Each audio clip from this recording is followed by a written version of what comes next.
بسم اللہ الرحمن الرحیم۔ پیش خدمت ہے کہانی عمرو اور شہزادی راج ہنس۔ عمرو عیار امیر حمزہ کے دربار میں بیٹھا سردار امیر حمزہ کی باتیں سن رہا تھا۔ سردار امیر حمزہ نے طلسم ہوشربا پر نئے حملے کا منصوبہ بنا رہے تھے اور اس کے لشکر کے سالار اس سلسلے میں مختلف تجاویز پیش کر رہے تھے، لیکن کوئی بات طے نہ ہو رہی تھی، کیونکہ سردار امیر حمزہ کو اطلاع ملی تھی کہ طلسم ہوشربا کے شہنشاہ نے طلسم ہوشربا کی حدود سے باہر کہیں جادوگروں کی فوج تیار کرنا شروع کر دی ہے، تاکہ جب سردار امیر حمزہ طلسم ہوشربا پر حملہ کرے تو یہ فوج اسے پیچھے سے گھیرے۔ اس طرح سردار امیر حمزہ کا لشکر دونوں طرف سے گھیرے میں آ کر شکست کھا جائے گا۔ جب تک یہ معلوم نہ ہو جائے کہ شہنشاہ افراسیاب نیا لشکر کہاں تیار کر رہا ہے، اس وقت تک صحیح تجویز نہیں سوچی جا سکتی۔ شہزادہ اسد نے، جو کہ فوج کے ایک حصے کا سالار تھا، منہ بناتے ہوئے کہا، ہمیں طلسم ہوشربا پر حملے سے پہلے اس سے نئی فوج کا خاتمہ کرنا ہوگا، ورنہ ہمیں شدید نقصان پہنچ سکتا ہے۔ دوسرے سپہ سالار نے کہا، لیکن جو اطلاعات ہمیں ملی ہے اس کے مطابق تو یہ لشکر انتہائی خفیہ مقام پر تیار کیا جا رہا ہے اور اس مقام کے گرد دائرہ سامری ڈال دیا گیا ہے۔ اس دائرے کو نہ کوئی توڑ سکتا ہے اور نہ کوئی اندر جا سکتا ہے۔ سردار امیر حمزہ نے تشویش بھرے لہجے میں کہا، آخر کوئی تو اندر جاتا ہوگا۔ عمرو عیار نے پہلی بار گفتگو میں حصہ لیتے ہوئے کہا، ارے ہاں، ایک عورت اس دائرے میں آ جا سکتی ہے۔ وہ ملک نایان کی شہزادی ہے اور اس کی شادی اس نئے لشکر کے سپہ سالار کناج سے ہونے والی ہے۔ کناج ملک مارکلا کا شہزادہ ہے اور شہزادے کناج کے متعلق مشہور ہے کہ وہ لڑائی بڑائی میں اتنا ماہر ہے کہ کوئی اس کا مقابلہ نہیں کر سکتا۔ اسی لیے شہنشاہ افراسیاب نے شہزادہ کناج کو اپنی نئی فوج کا سپہ سالار بنایا ہے۔ وہی اس فوج کو ترتیب بھی دے رہا ہے۔ سردار امیر حمزہ نے کہا، تو کیا شہزادہ کناج جادوگر ہے؟ شہزادہ اسد نے پوچھا۔ نہیں، وہ جادوگر نہیں ہے، لیکن نایان اور مارکلا دونوں طلسم ہوشربا کے دوست ہیں۔ دراصل اس بار شہنشاہ افراسیاب نے یہ سوچا کہ فوج ایسی ہونی چاہیے جو صرف جادو کرنا ہی نہ جانتی ہو بلکہ لڑنے بڑنے میں بھی ماہر ہو۔ سردار امیر حمزہ نے بتایا، مگر سردار، آپ نے یہ نہیں بتایا کہ وہ نایان کی شہزادی اس دائرے کو کیسے پار کرتی ہے؟ عمرو عیار نے پوچھا۔ ہاں، اس کے متعلق میرے پاس اطلاع موجود ہے۔ شہنشاہ افراسیاب نے اسے جادو کے 4 راج ہنس دیے ہیں جو اس کی ڈولی کو اٹھا کر اڑتے ہیں، اور اس ڈولی کے ذریعے ہی جادو کے اس دائرے کو پار کیا جا سکتا ہے۔ سردار امیر حمزہ نے کہا، اوہ سردار، پھر آپ حکم کریں تو میں اس مہم پر جاؤں۔ عمرو عیار نے خوش ہوتے ہوئے کہا، تم وہاں جا کر کیا کرو گے؟ تم پوری فوج کے خلاف تو نہیں لڑ سکتے، اور پھر تم اس دائرے کو کیسے پار کرو گے؟ سردار امیر حمزہ نے حیران ہوتے ہوئے کہا، سردار، آپ نے عمرو عیار کو کبھی اہمیت نہیں دی، ورنہ عمرو عیار میں اتنی صلاحیتیں ہیں کہ وہ ایک فوج تو کیا، پورے طلسم ہوشربا کا خاتمہ کر سکتا ہے۔ عمرو عیار نے سینہ پھلاتے ہوئے جواب دیا، لیکن کیسے؟ کچھ ہمیں بھی تو پتہ چلے۔ سردار امیر حمزہ نے کہا، سردار، عیاری سی کا نام ہے کہ ہینگ نہ لگے نہ پھڑکڑی رنگ چوکھائے۔ آپ تو فوج کا مقابلہ طاقت تیر تلوار سے کرتے ہیں، جبکہ میں ان کا مقابلہ عیاری سے کروں گا۔ جب فوج کو تربیت دی جاتی ہے تو فوج کے قانون کے مطابق ایک بڑا کھانا ہوتا ہے، سب تربیت پانے والے اکٹھے کھانا کھاتے ہیں۔ عمرو نے مسکراتے ہوئے کہا، ہاں ہمیں معلوم ہے، لیکن اس سے کیا ہوگا؟ سردار امیر حمزہ نے حیران ہو کر پوچھا، میں اس کھانے میں ایسا زہر ملا دوں گا کہ سارے فوجی اسے کھاتے ہی مر جائیں گے۔ اللہ اللہ، خیر صلاح۔ عمرو عیار نے کہا، بہت اچھی ترکیب ہے سردار، لاجواب ترکیب ہے۔ شہزادہ اسفند نے خوش ہوتے ہوئے کہا، نہیں، یہ بزدلی ہے اور کسی فوجی کو زہر دے کر مارنا ہمارے دین میں جائز نہیں ہے، اسی لیے میں اس ترکیب کے خلاف ہوں، کوئی اور ترکیب سوچو۔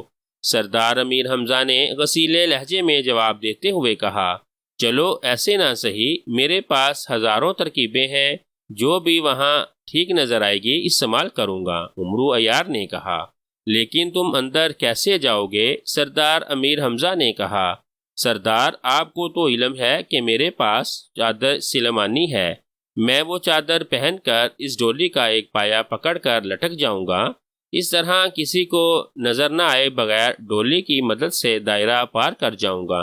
یہ کون سا مشکل کام ہے؟ عمرو عیار نے کہا، اور سردار امیر حمزہ کا چہرہ خوشی سے کھل اٹھا، اسے شاید یہ ترکیب بے حد پسند آئی تھی۔ خوب، بہت خوب، واقعی تم عیار الزماں ہو۔ اچھا یہ بتاؤ تمہارے پاس کتنی دولت جمع ہو چکی ہے؟ سردار امیر حمزہ نے ہنستے ہوئے کہا، دولت اور میرے پاس؟ سردار آپ مجھ غریب سے کیوں مذاق کرتے ہیں؟ عمرو عیار نے فوراً منہ بناتے ہوئے کہا، اس کی یہ عادت تھی کہ وہ اپنی دولت کا کبھی اقرار نہ کرتا تھا، اور پھر سردار امیر حمزہ کے سامنے تو وہ اقرار کر ہی نہیں سکتا تھا، کیونکہ اسے خطرہ تھا کہ اگر سردار کو اس کی بے پناہ دولت کا پتہ چل گیا تو ہو سکتا ہے کہ وہ دولت شاہی خزانے میں جمع کرانے کا حکم دے دیں۔ سچ کہہ رہے ہو، تمہارے پاس بالکل کوئی رقم نہیں ہے؟ سوچ لو، سردار امیر حمزہ نے سنجیدہ لہجے میں کہا، میں سچ کہہ رہا ہوں حضور، بس معمولی سی رقم ہوگی جو کسی قطار و شمار میں بھی نہیں آتی۔ عمرو عیار نے فوراً ہی جواب دیا، اندازاً کتنی ہوگی؟ دیکھو سچ سچ بتانا، اس میں تمہارا ہی فائدہ ہے۔ سردار امیر حمزہ نے غور سے عمرو عیار کو دیکھتے ہوئے کہا، سردار آپ سے بھلا میں جھوٹ بول سکتا ہوں؟ میں سچ کہہ رہا ہوں، صرف 4-5 ہزار دینار ہوں گے۔ عمرو عیار نے جواب دیا، ان 4-5 ہزار دیناروں کا اقرار بھی اس نے اسی لیے کیا تھا کیونکہ وہ دربار میں دوسرے لوگوں کے سامنے بالکل مفلس نہ ہونا چاہتا تھا۔ اور ہیرے جواہرات، ان کی تعداد کتنی ہے؟ سردار امیر حمزہ نے پوچھا۔ آخر سردار آپ یہ کیوں پوچھ رہے ہیں؟ عمرو عیار نے چونکتے ہوئے پوچھا۔ اب اسے خطرہ سا محسوس ہونے لگا تھا۔ تمہارے فائدے کے لیے ہی پوچھ رہا ہوں، سوچ کر جواب دینا۔ ہم نے بھی کئی بار تمہیں ہیرے جواہرات کے ہار بخشے ہیں۔ سردار امیر حمزہ نے مسکراتے ہوئے کہا۔ ان کی آنکھوں میں عجیب سی چمک تھی۔ سردار میرے اخراجات بھی تو ہیں، خرچ ہو جاتے ہیں، یہی اب 100 کے قریب چھوٹے موٹے ہیرے ہوں گے۔ عمرو عیار نے بڑا معصوم سا لہجہ بناتے ہوئے کہا، اچھا ٹھیک ہے تو سنو، اگر تم اس مہم میں کامیاب لوٹو گے تو ہم تمہاری دولت کو دگنا کر دیں گے۔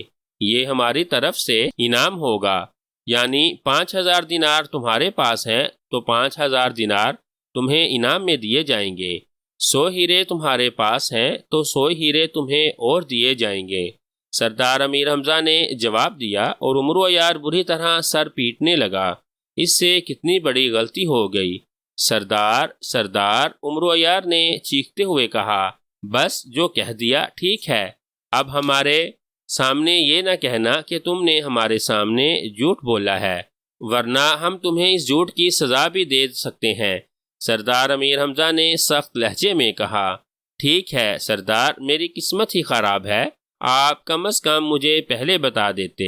بہرحال مجھے آپ سے پوری امید ہے کہ آپ اعلان کردہ انعام سے زیادہ ہی دیں گے۔ عمرو عیار نے عیاری سے جواب دیتے ہوئے کہا، اور سردار امیر حمزہ اس کی چالاکی پر بے اختیار ہنس پڑے۔ اچھا ٹھیک ہے، تم پوری ہمت سے کام کرو، اس کے علاوہ بھی تمہیں انعام دیا جائے گا، سردار امیر حمزہ نے کہا، اور عمرو عیار خوش ہو گیا۔ لیکن سردار اب اس جگہ کا کیسے پتہ چلے گا؟ ارے ہاں، یہ ہو سکتا ہے کہ میں اس شہزادی راج ہنس کے ملک میں پہنچ جاؤں اور وہاں سے اس کی ڈولی سے لٹک کر چلا جاؤں، عمرو عیار نے کہا۔ بہت خوب، واقعی بہت عمدہ ترکیب سوچی ہے، تم واقعی انعام کے حقدار ہو، اور یہ شہزادی کا نام بھی تم نے خوب رکھ دیا ہے، شہزادی راج ہنس۔ سردار امیر حمزہ نے ہنستے ہوئے کہا، اور اس کے ساتھ ہی پورا دربار ہنس پڑا۔ سردار کچھ پیشگی تو ہو جائے تاکہ شگون اچھا رہے، عمرو عیار نے کہا، اور سردار امیر حمزہ نے ہنستے ہوئے اپنے گلے سے ہیرے جواہرات کا قیمتی ہار اتار کر عمرو عیار کی طرف پھینک دیا۔ عمرو عیار نے بڑی پھرتی سے وہ ہار پکڑا اور اسے زنبیل میں ڈالا، اور پھر اس نے اٹھ کر باقاعدہ سردار امیر حمزہ کو جھک کر سلام کیا۔ مجھے اجازت ہے سردار؟ عمرو عیار نے کہا۔ ہاں، فی امان اللہ، ہم تمہاری طرف سے خوشخبری کے منتظر رہیں گے، سردار امیر حمزہ نے کہا، اور عمرو عیار سلام کر کے دربار سے باہر نکل آیا۔ دربار سے آ کر اس نے اپنی تیاری شروع کر دی، اور پھر وہ گھوڑے پر سوار ہو کر تیزی سے شہزادی راج ہنس کے ملک کی طرف روانہ ہو گیا۔ شہنشاہ افراسیاب اپنے محل کے خاص کمرے میں بیٹھا خوبصورت کنیزوں کا ناچ دیکھ رہا تھا کہ ایک دربان اندر آیا اور شہنشاہ کے سامنے رکوع کے بل جھک گیا۔ کیا بات ہے؟ شہنشاہ افراسیاب نے چونکتے ہوئے پوچھا۔ حضور، شملاخ جادوگر بازیابی کی اجازت چاہتا ہے، دربان نے اسی طرح جھکے ہوئے انداز میں کہا۔ شملاخ جادوگر؟ اوہ، وہ یہاں کیسے آ گیا؟ اسے تو ہم نے سردار امیر حمزہ کے لشکر میں مخبری کے لیے بھیجا تھا، ضرور وہ کوئی اہم خبر لے آیا ہوگا، بھیجو اسے، شہنشاہ افراسیاب نے چونکتے ہوئے کہا، اور پھر اس نے ہاتھ کے اشارے سے ناچتی ہوئی کنیزوں کو جانے کا اشارہ کیا، اور کنیزیں جھک جھک کر سلام کر کے ایک اور دروازے سے غائب ہو گئیں۔ اسی لمحے ایک نوجوان اندر داخل ہوا، وہ چہرے سے اور انداز سے جادوگر کی بجائے کوئی دکاندار لگتا تھا۔ اس نے اندر آ کر شہنشاہ افراسیاب کے سامنے جھک کر سلام عرض کیا۔ شملاخ جادوگر، کہو کیا بات ہے؟ شہنشاہ افراسیاب نے نرم لہجے میں کہا۔ حضور، ایک اہم اطلاع آپ کے حضور پہنچانی تھی، اسی لیے آپ کے آرام میں محل میں داخل ہوا ہوں، شملاخ جادوگر نے انتہائی لہجے میں جواب دیا۔ بولو، کیا کہتے ہو؟ کیسی اطلاع؟ شہنشاہ افراسیاب نے چونک کر پوچھا۔ حضور کا اقبال بلند ہو، حضور نے مجھے سردار امیر حمزہ کے لشکر میں مخبری کے لیے بھیجا تھا، شملاخ جادوگر نے دست بستہ ہو کر کہا۔ اس کی آنکھیں بدستور جھکی ہوئی تھیں۔ ہاں، ہمیں معلوم ہے، اور ہم تم سے خوش بھی ہیں، تم بہت کامیاب مخبر ثابت ہو رہے ہو، شہنشاہ افراسیاب نے جواب دیا۔ حضور کی نوازش ہے، میں سردار امیر حمزہ کے دربانیوں میں شامل ہو گیا ہوں اور ہر وقت دربار میں رہتا ہوں۔ آج حضور سردار امیر حمزہ نے دربار میں اس بات کا مشورہ کیا کہ اسے خفیہ اطلاعات ملی ہے کہ شہنشاہ افراسیاب کسی خفیہ جگہ جادوگروں کی نئی فوج تیار کر رہا ہے، جسے ملک مارگلہ کا شہزادہ کناج تربیت دے رہا ہے۔ شملاخ جادوگر نے کہا۔ کیا کہہ رہے ہو؟ سردار امیر حمزہ کو اس بات کی اطلاع کیسے مل گئی؟ یہ منصوبہ تو ہم نے انتہائی خفیہ رکھا تھا۔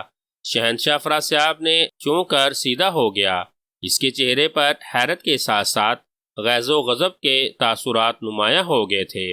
حضور، اس سے مکمل اطلاعات حاصل ہیں کہ اس جگہ کے ارد گرد ایک ایسا دائرہ ہے جسے پار نہیں کیا جا سکتا، اور صرف ملک نایان کی شہزادی جو اپنے منگیتر شہزادہ کناز سے ملنے جاتی ہے اسے پار کر سکتی ہے، اور شہزادی بھی اس طرح اسے پار کر سکتی ہے جبکہ اس کی ڈولی کو جادو کے 4 راج ہنس اڑا رہے ہوں۔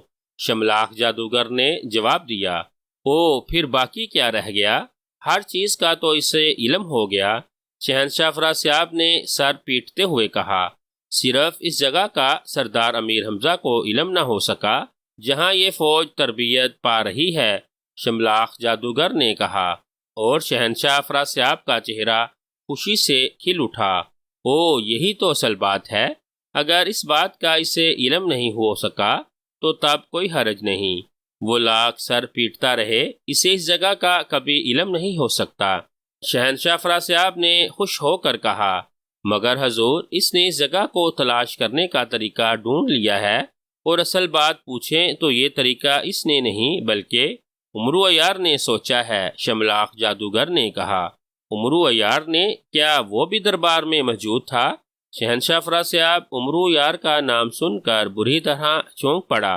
ہاں سردار، وہ نہ صرف وہاں موجود تھا بلکہ اب وہ اس جگہ کو تلاش کرنے اور اس فوج کا خاتمہ کرنے کے لیے چل پڑا ہے، شملاخ جادوگر نے انتہائی موزمانہ لہجے میں کہا۔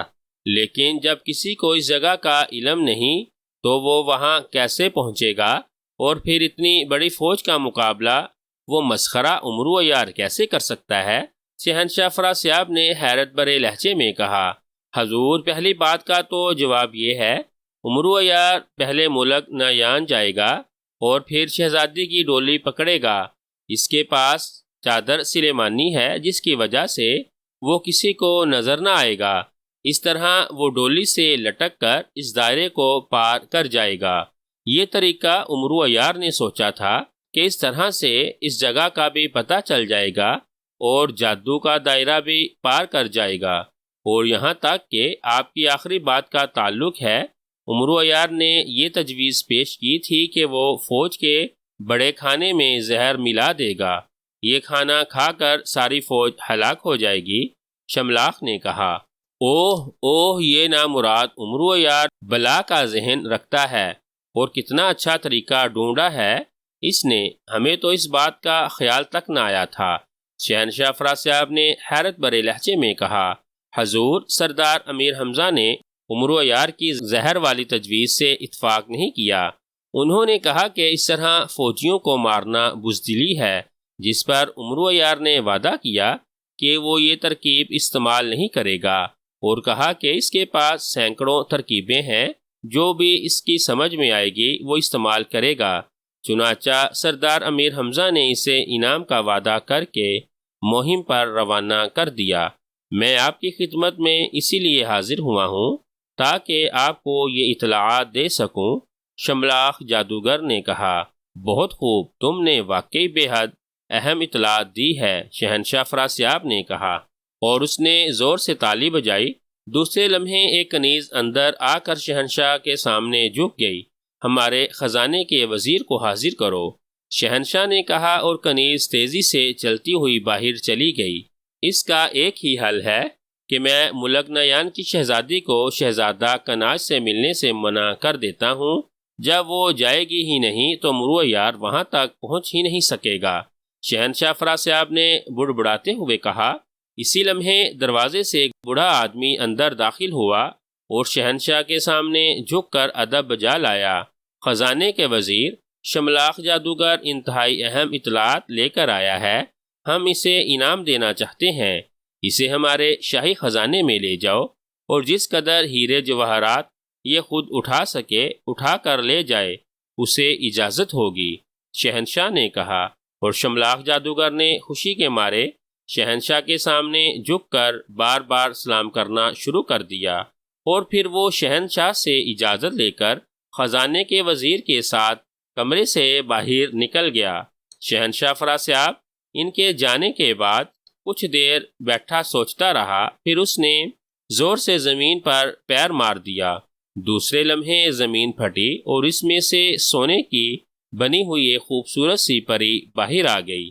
سونے کی پری شہنشاہ کی خدمت میں سلام عرض کرتی ہے، سونے کی پری نے بڑی باریک سی آواز میں کہا۔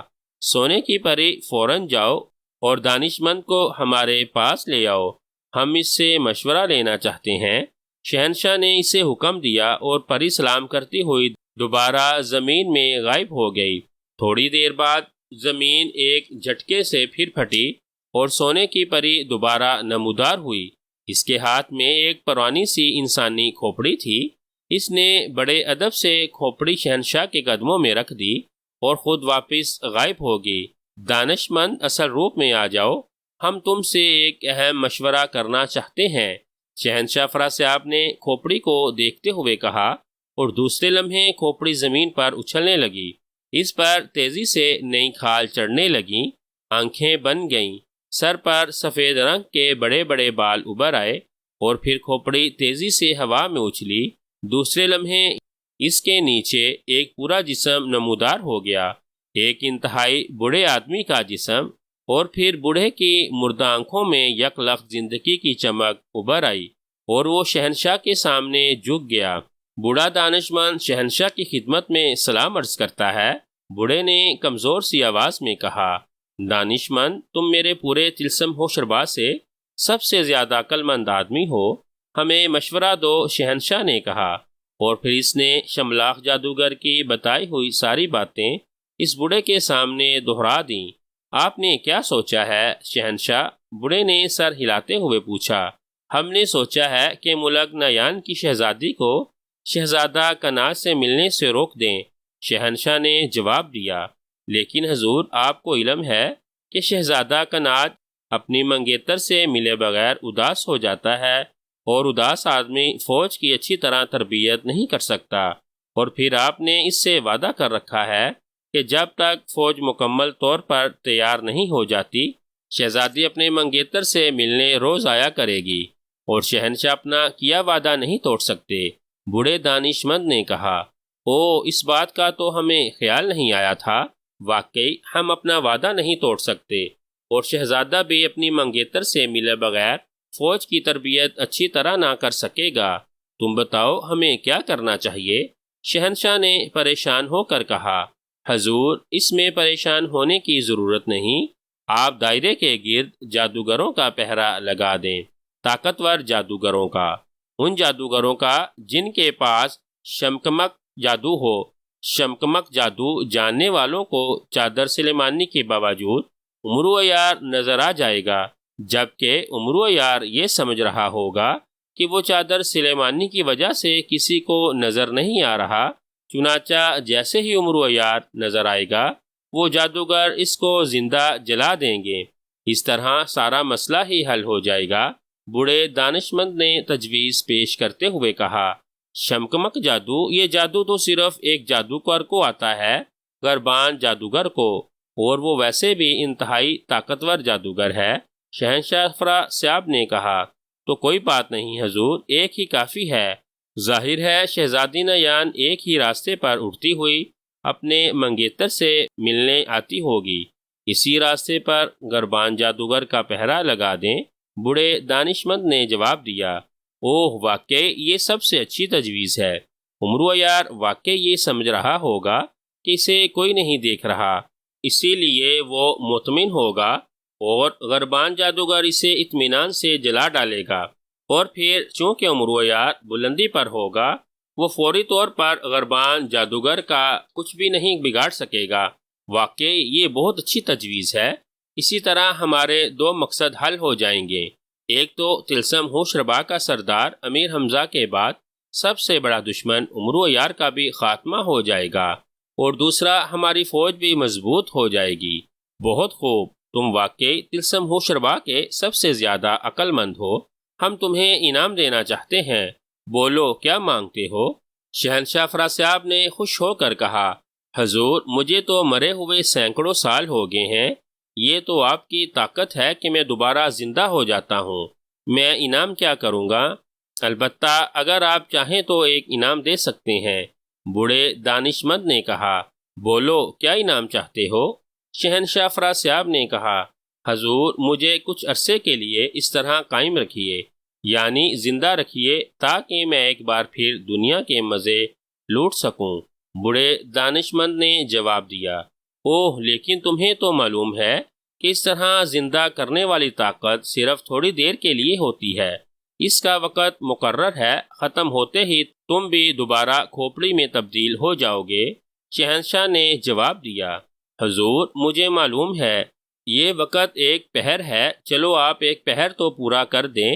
بوڑھے دانشمند نے کہا، ٹھیک ہے، ہماری طرف سے اجازت ہے، تم ایک پہر تک زندہ رہ سکتے ہو، اور جس قدر دنیا کے مزے لوٹ سکتے ہو لوٹ لو۔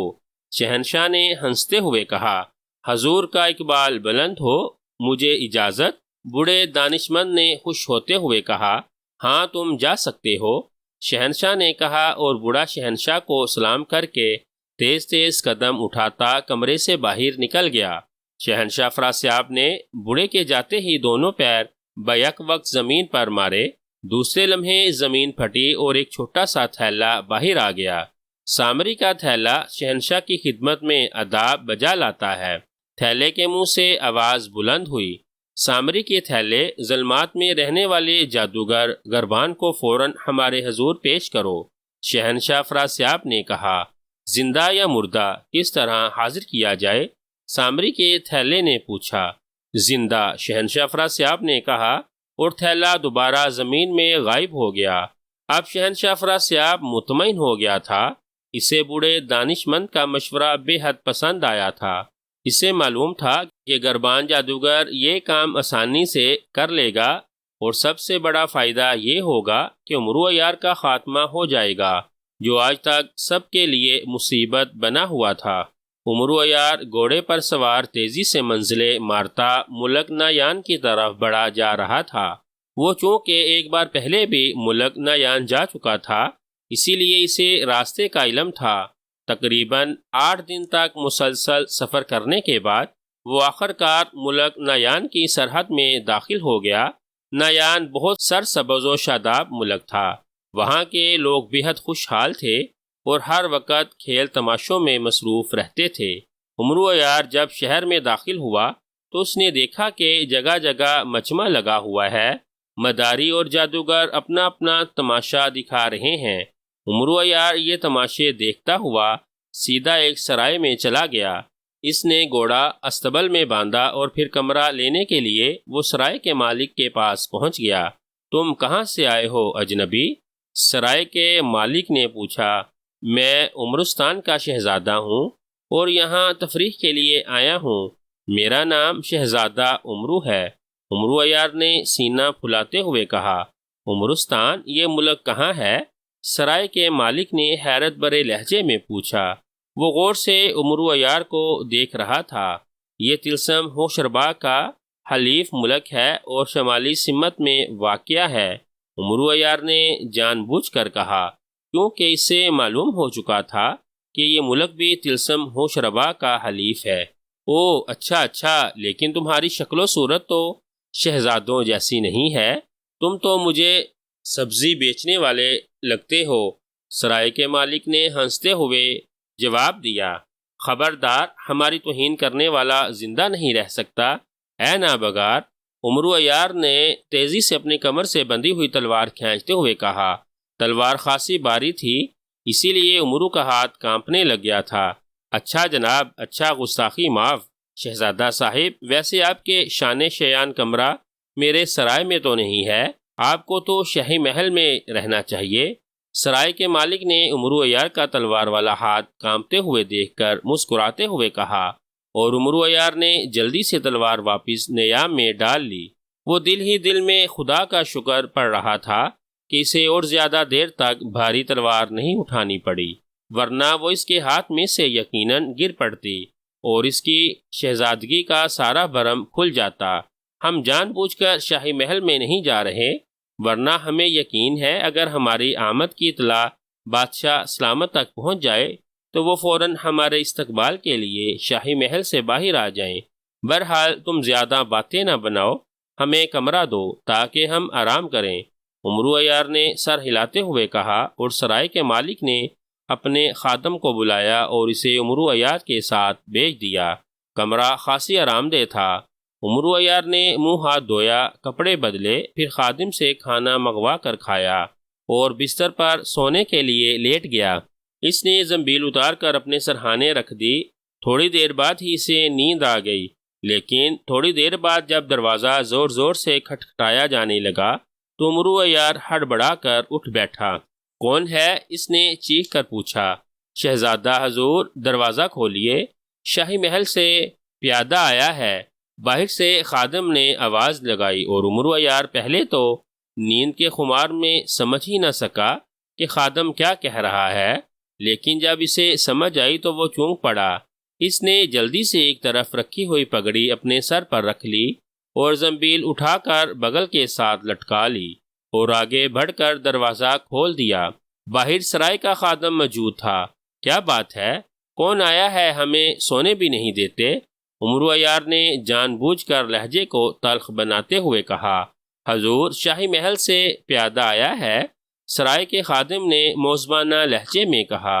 اسی لمحے ایک باوردی پیادہ آگے بڑھا اور عمرو عیار کو جھک کر سلام کرنے کے بعد کہنے لگا، حضور، شاہی محل میں یہ خبر پہنچی ہے کہ ملک عمرستان کے شہزادہ عمرو تشریف لائے ہیں، تو بادشاہ سلامت نے مجھے بھیجا ہے تاکہ میں بادشاہ سلامت کی طرف سے آپ تک پیغام پہنچا دوں کہ آپ شاہی مہمان ہیں، اسی لیے شاہی محل میں تشریف لائیے، باہر بگھی موجود ہے۔ پیادے نے انتہائی موزبانہ لہجے میں کہا۔ او شکریہ، ہم بادشاہ سلامت کے بے حد مشکور ہیں، ہم چلنے کے لیے تیار ہیں۔ امرو نے خوش ہو کر کہا۔ وہ تو خود ہی چاہتا تھا کہ کسی طرح شہزادی راج ہنس کے پاس پہنچ جائے تاکہ اس کی ڈولی کے ساتھ لٹک کر وہ دائرہ پارس کر سکے۔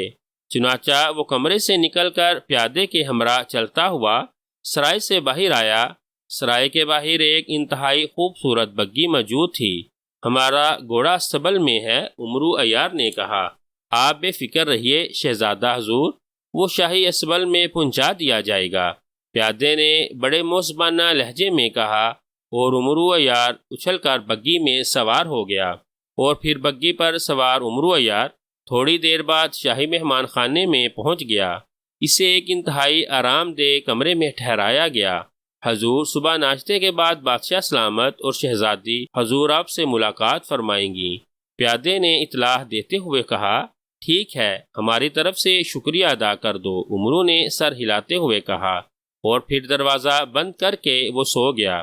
صبح کنیزوں نے اسے اٹھایا اور اسے ایک انتہائی شاندار حمام میں لے گئیں جہاں امرو نے غسل کیا۔ اس نے اپنی زنبیل سے ایک انتہائی خوبصورت شاہی پوشاک نکال کر پہنی۔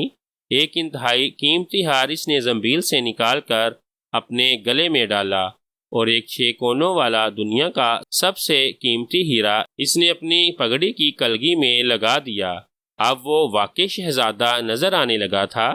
انتہائی پرتکلف ناشتہ کرنے کے بعد وہ بادشاہ اور شہزادی سے ملاقات کرنے کے لیے تیار ہو گیا۔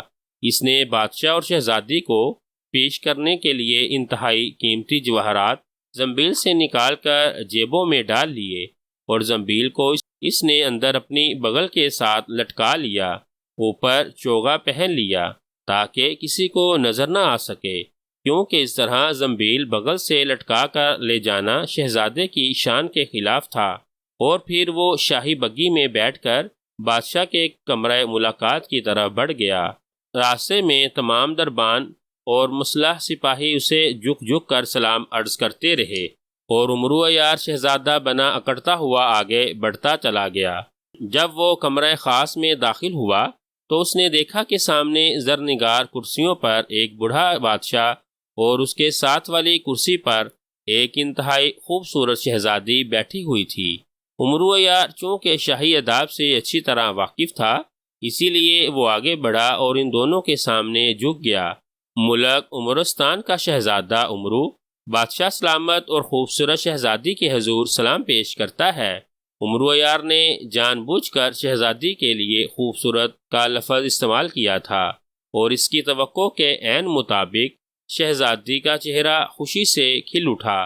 آؤ شہزادے، ہمیں تم سے مل کر بے حد خوشی ہوئی ہے، بادشاہ نے کہا، اور امرو عیار نے جیب سے ایک قیمتی ہیرا نکال کر رومال پر رکھ کر بادشاہ کے سامنے نذرانے کے طور پر پیش کر دیا۔ بادشاہ یہ قیمتی ہیرا دیکھ کر بے حد خوش ہوا۔ امرو عیار نے پرستان کی شہزادی سے حاصل کردہ انتہائی خوبصورت اور قیمتی ہار شہزادی کے حضور نذرانے کے طور پر پیش کیا، اور شہزادی تو اتنا خوبصورت اور قیمتی ہار دیکھ کر خوشی سے اچھل پڑی۔ اس نے امرو عیار کا بے حد شکریہ ادا کیا، اور بادشاہ نے اس کے جواب میں انتہائی قیمتی ہیرے شہزادے امرو کو دینے کا اعلان کیا، اور پھر اس نے امرو کو اپنے ساتھ والی کرسی پر بٹھا لیا اور اس سے عمرستان ملک کے متعلق پوچھنے لگا۔ امرو عیار نے عمرستان کے حالات کا ایسا دلچسپ نقشہ کھینچا کہ بادشاہ اور شہزادی دونوں بے حد متاثر نظر آنے لگے۔ ابا حضور، ہم نے اپنے منگیتر شہزادہ کناج سے ملنے جانا ہے، ہماری روانگی میں وقت تھوڑا رہ گیا ہے، اگر آپ اجازت دیں تو ہم عالی مرتب شہزادہ امرو کو اپنے کمرہ خاص میں لے جائیں تاکہ تفصیل سے عمرستان کے حالات سن سکیں۔ ہمیں تو یہ ملک انتہائی اچھا لگا ہے، شہزادی نے کہا۔ شہزادی حضور، ہم آپ کو ملک عمرستان کی سیر کی دعوت دیتے ہیں، اگر آپ ازراہ کرم یہ دعوت قبول کر لیں تو ہمیں بے حد مسرت ہوگی۔ امرو عیار نے کہا، ہم ضرور جائیں گے، لیکن شہزادہ کناج سے شادی کے بعد جائیں گے، آپ ہمارے ساتھ تشریف لائیے، شہزادی نے اٹھتے ہوئے کہا، اور پھر بادشاہ سے رسمی اجازت لے کر امرو بھی شہزادی کے ساتھ چل پڑا۔ تھوڑی دیر بعد وہ ایک انتہائی خوبصورت کمرے میں پہنچ گئے۔ یہ شہزادی کا خاص کمرہ تھا۔ شہزادی نے امرو کو بڑی عزت و احترام سے بٹھایا۔ آپ کہاں تشریف لے جاتی ہیں؟ اپنے منگیتر سے ملنے امرو عیار نے پوچھا۔ وہ ہمیں بتانے کی اجازت نہیں ہے۔ ہمارا منگیتر مارگلا کا شہزادہ کناج ہے۔ وہ ایک خاص جگہ پر ایک نئی فوج کو تیار کر رہا ہے۔ ہم روزانہ اس سے ملنے جاتی ہیں، اور آج تو ہمیں شہزادہ کناج نے ایک عجیب و غریب پیغام بھیجا ہے۔ ہمیں اس پیغام پر حیرت ہے۔ شہزادی نے مسکراتے ہوئے کہا۔ کون سا پیغام شہزادی حضور؟ امرو عیار نے دلچسپی لیتے ہوئے پوچھا۔ ہمیں پیغام ملا ہے کہ سردار امیر حمزہ کے دربار کا کوئی عیار ہمارے ملک کی طرف آ رہا ہے، تاکہ وہ ہماری ڈولی کے ساتھ لٹک کر شہزادہ کناج کے پاس پہنچ سکے اور اس کا خاتمہ کر سکے۔ چنانچہ ہمیں یہ پیغام دیا گیا ہے کہ ہم جس وقت پہلے سفر پر روانہ ہوتی تھیں، اس سے پہلے چل پڑیں اور خصوصی طور پر محتاط رہیں۔ شہزادی نے کہا۔ او مگر وہ اتنا احمق کون ہو سکتا ہے کہ آپ کی ڈولی سے لٹک کر جائے؟ سب کو نظر آ جائے گا، اور پھر وہ ڈولی سے کیسے لٹک سکتا ہے؟ اسے تو کہار اٹھا کر چلتے ہیں۔ امرو عیار نے مزید کریدتے ہوئے پوچھا۔ او شہزادہ کناج یہاں موجود ہے، وہ جگہ یہاں سے بہت دور ہے، اسی لیے شہنشاہ فراز صاحب نے از راہ کرم ہمیں 4 ہنس راج عنایت کیے ہیں جو ہماری ڈولی کو اٹھا کر لاتے ہیں، اور ہمیں یہ بھی بتایا گیا کہ اس عیار کے پاس ایسی چادر ہے جسے پہننے کے بعد وہ کسی کو نظر نہیں آتا۔ شہزادی نے جواب دیا۔ او پھر تو وہ آپ کو بھی نظر نہ آئے گا، اور نہ ہی شہزادہ کناج کو۔ امرو عیار نے آنکھیں پھاڑتے ہوئے کہا، اور اسے دراصل حیرت اس بات پر ہو رہی تھی کہ امرو عیار کے متعلق یہ اطلاعات شہزادہ کناج تک کیسے پہنچ گئی۔ ہاں لیکن شہنشاہ فراز صاحب نے اس کا بندوبست کر دیا ہے۔ انہوں نے ظلمات کے انتہائی طاقتور جادوگر کو بلا کر اس کو سرحد پر بھیج دیا ہے۔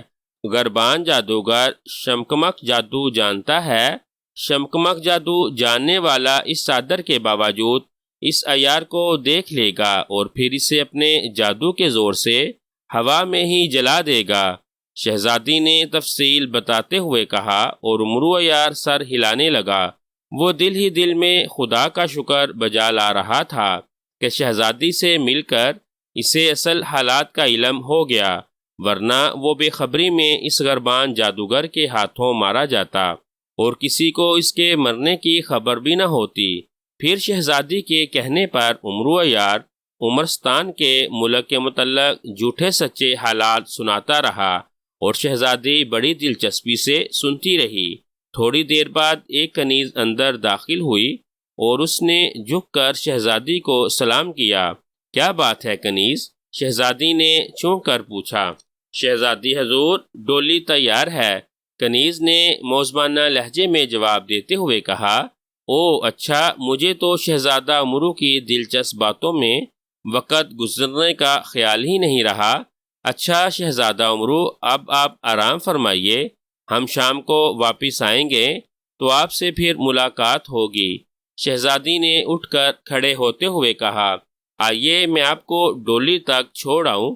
امرو عیار نے اٹھتے ہوئے کہا، اور پھر وہ شہزادی کے ساتھ چلتا ہوا محل کی چھت پر پہنچا، جہاں ایک خوبصورت ڈولی موجود تھی، اور ایک طرف 4 ہنس راج قطار بنائے بیٹھے ہوئے تھے۔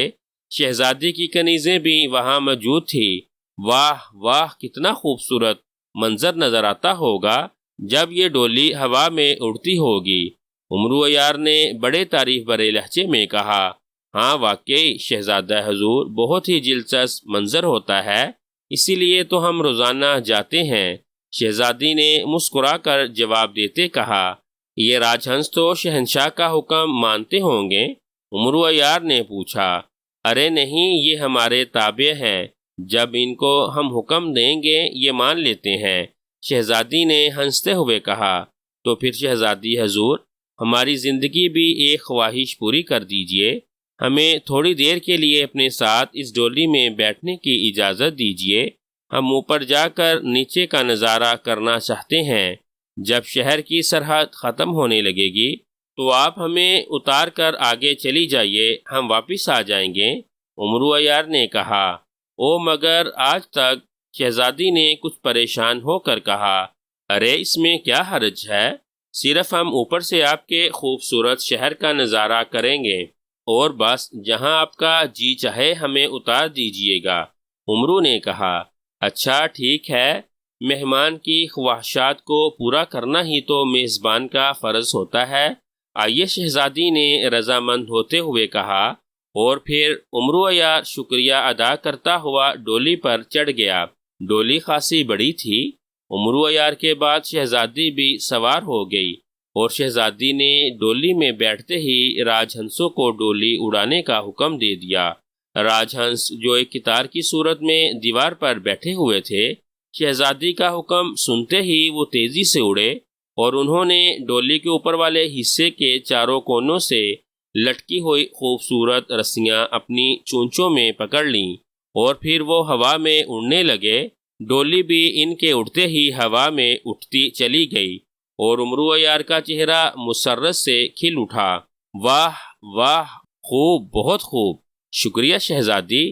اس خوشی میں ہم آپ کو ایک نایاب خوشبو تحفہ پیش کرتے ہیں، ایسی خوشبو کہ آپ نے پہلے کبھی نہ سونگھی ہوگی۔ عمرو عیار نے مسکراتے ہوئے کہا، اور پھر اس نے اپنے چوگے کے اندر لٹکی ہوئی زنبیل میں ہاتھ ڈال کر اس نے ایک چھوٹی سی شیشی نکالی، اور اس کا ڈھکن کھول کر شیشی شہزادی کی طرف بڑھا دی۔ اتنی بلندی پر اس لطیف خوشبو کا لطف تو اور بھی بڑھ جائے گا، مگر ٹھہریے، ان راج ہنسوں کو حکم دیجیے گا وہ کم از کم کچھ دیر کے لیے ایک جگہ ساکت رہیں، آپ ان لمحات میں اطمینان سے خوشبو کا لطف لے لیں۔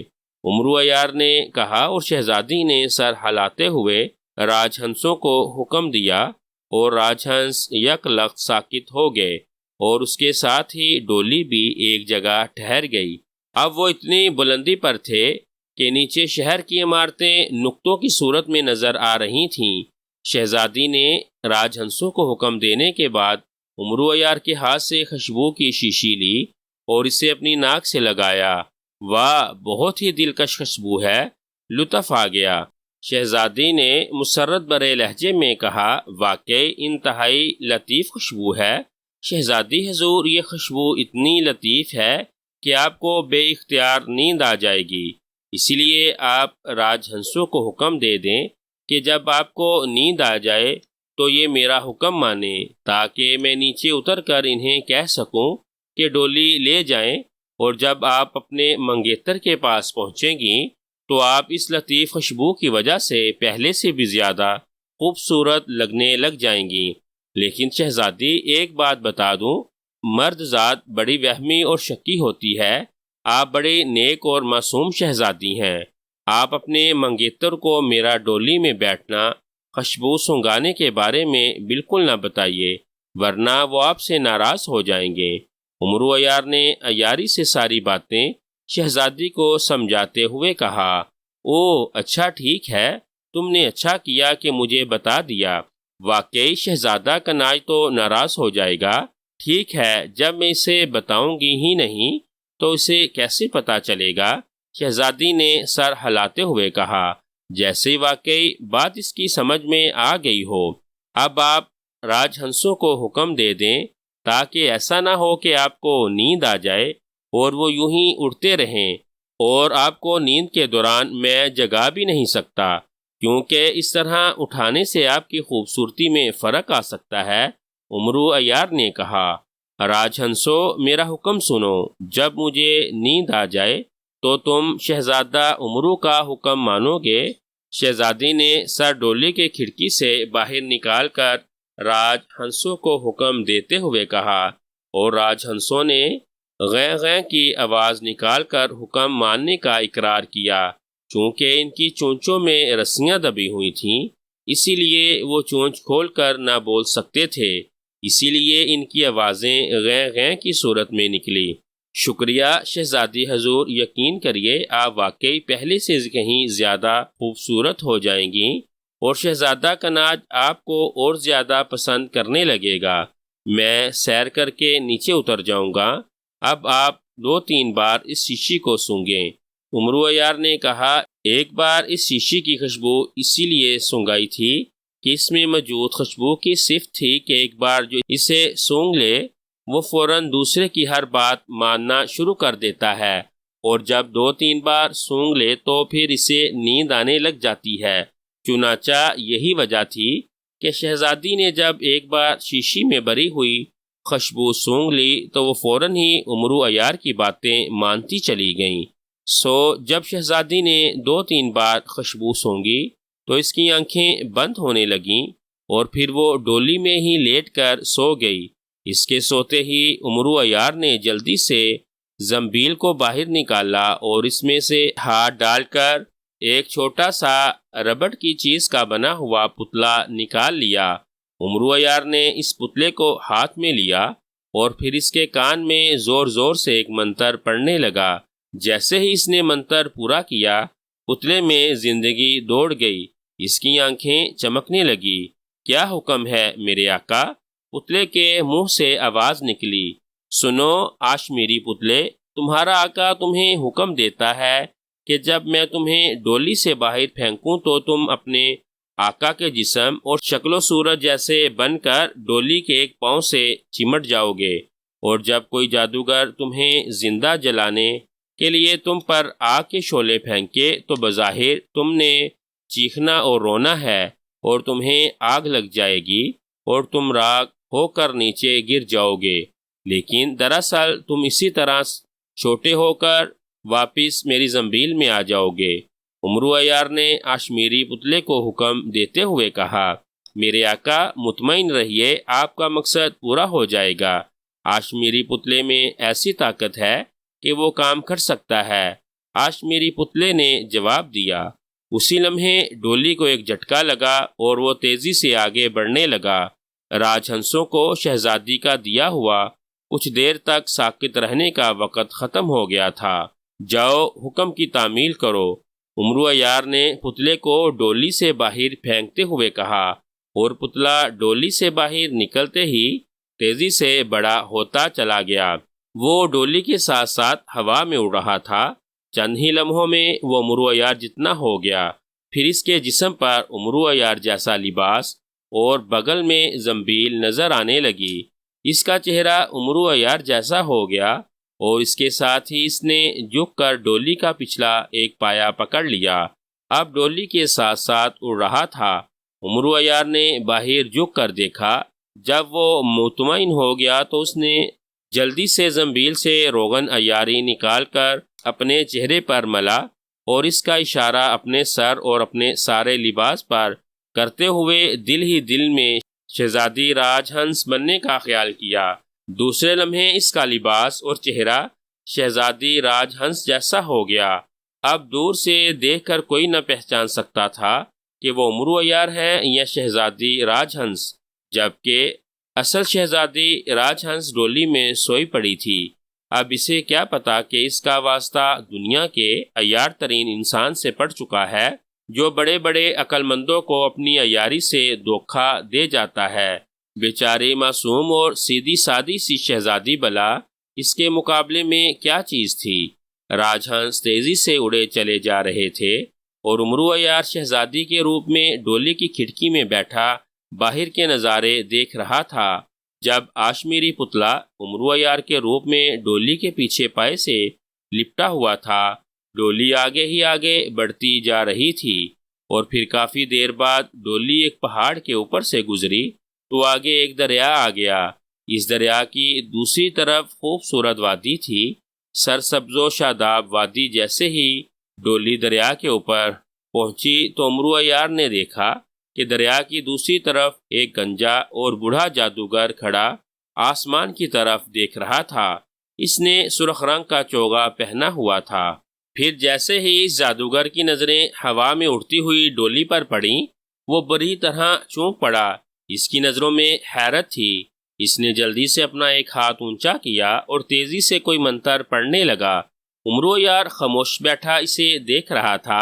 دوسرے لمحے جادوگر کے اٹھتے ہی ہاتھ سے آگ کی لہریں سی نکلیں اور سیدھی ڈولی کے پیچھے پائے کی طرف بڑھی۔ دوسرے لمحے ڈولی کے پچھلے پائے سے لٹکے ہوئے آشمیری پتلے کے حلق سے چیخنے اور رونے کی آوازیں نکلیں۔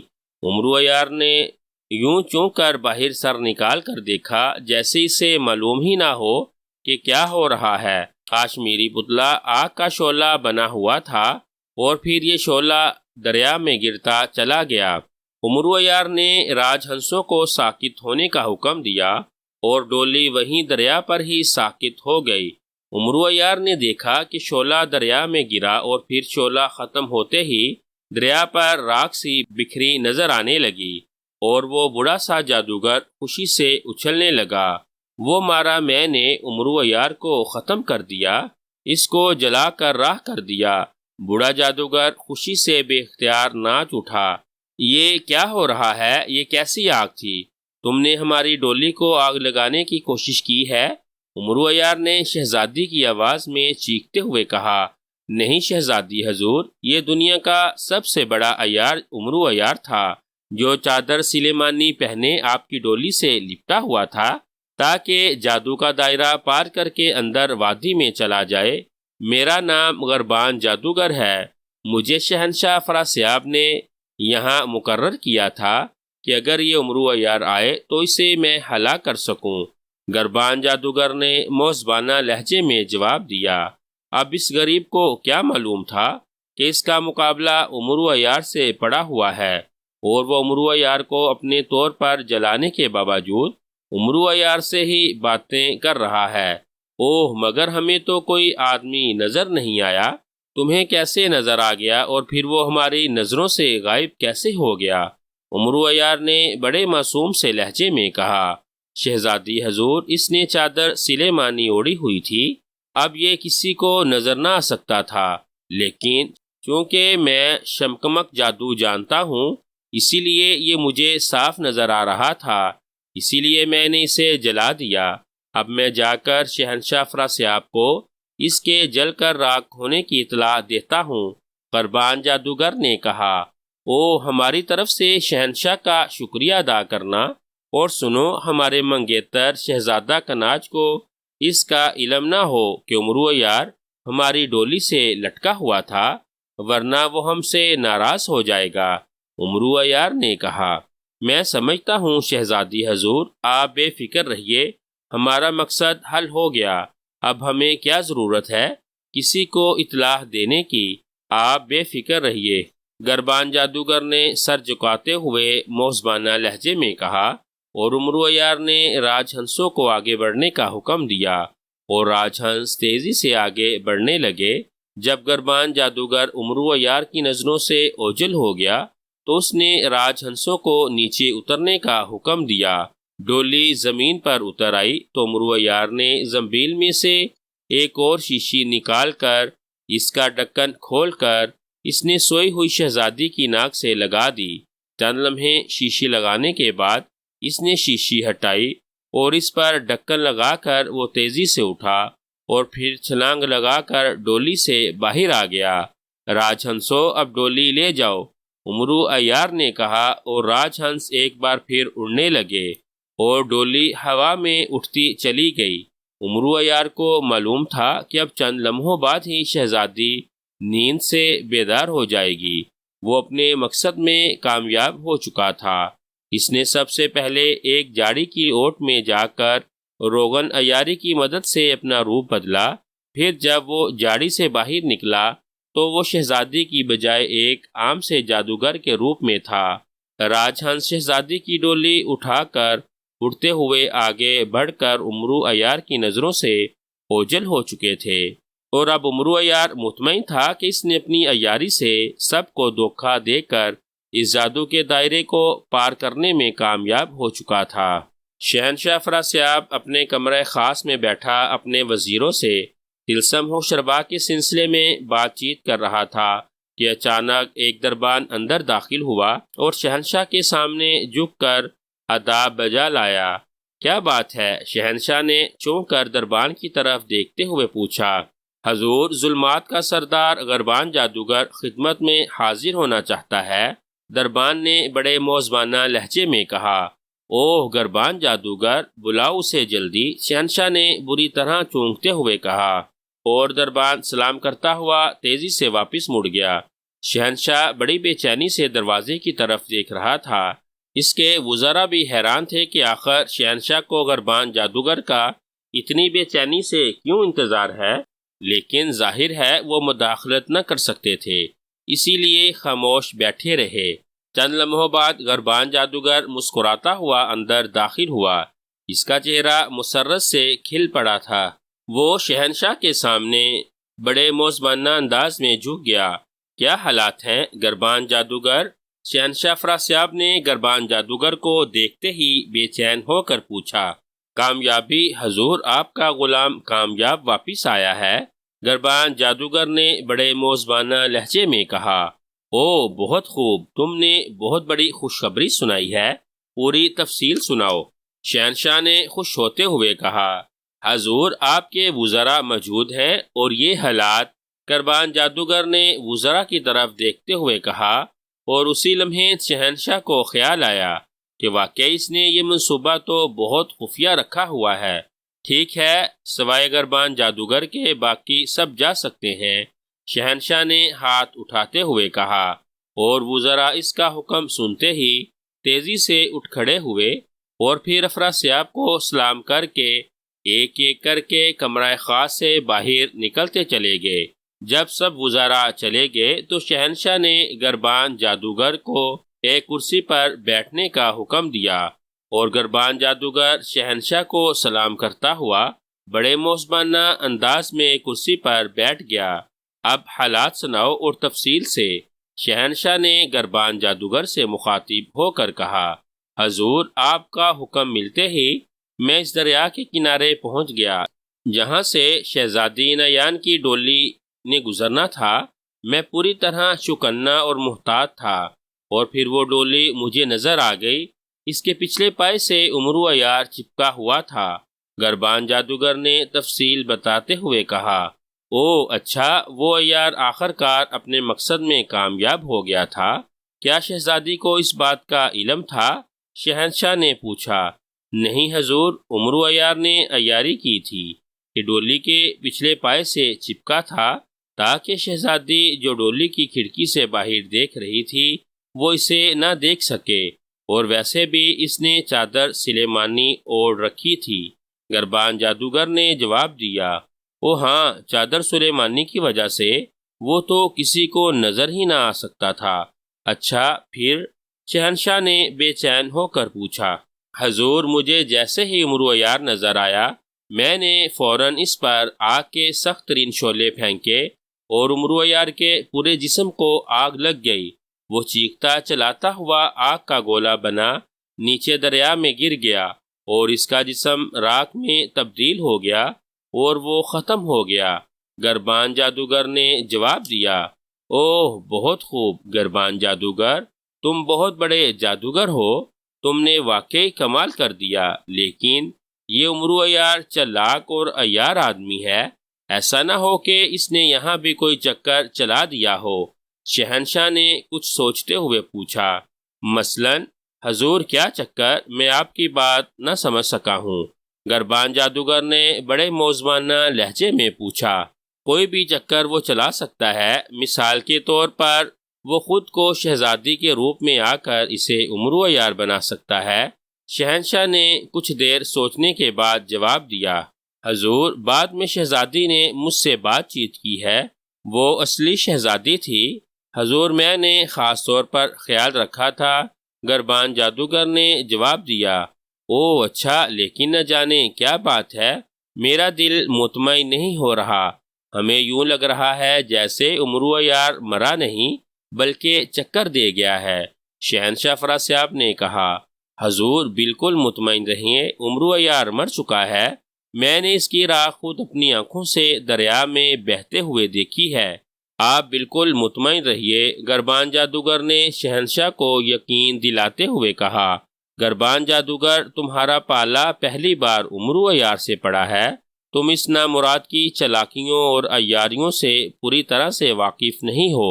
ہمارے ساتھ اس کا پالا بہت پرانا ہے، ہزاروں بار یہ جادوگروں کے ہاتھوں مر چکا ہے، لیکن پھر معلوم ہوتا ہے کہ زندہ ہے، اسی لیے مجھے یقین نہیں آ رہا۔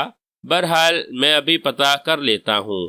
اس کی بات کا پتہ کرنا کوئی بڑی بات نہیں، اور یقین رکھو گربان جادوگر، اگر وہ واقعی مر چکا ہے تو میں تمہیں اتنا انعام دوں گا کہ تم اس کا تصور بھی نہیں کر سکتے۔ شہنشاہ افراسیاب نے کہا، آپ جیسے چاہیں تسلی کر لیں حضور، آپ کی تسلی ہی میرا انعام ہے۔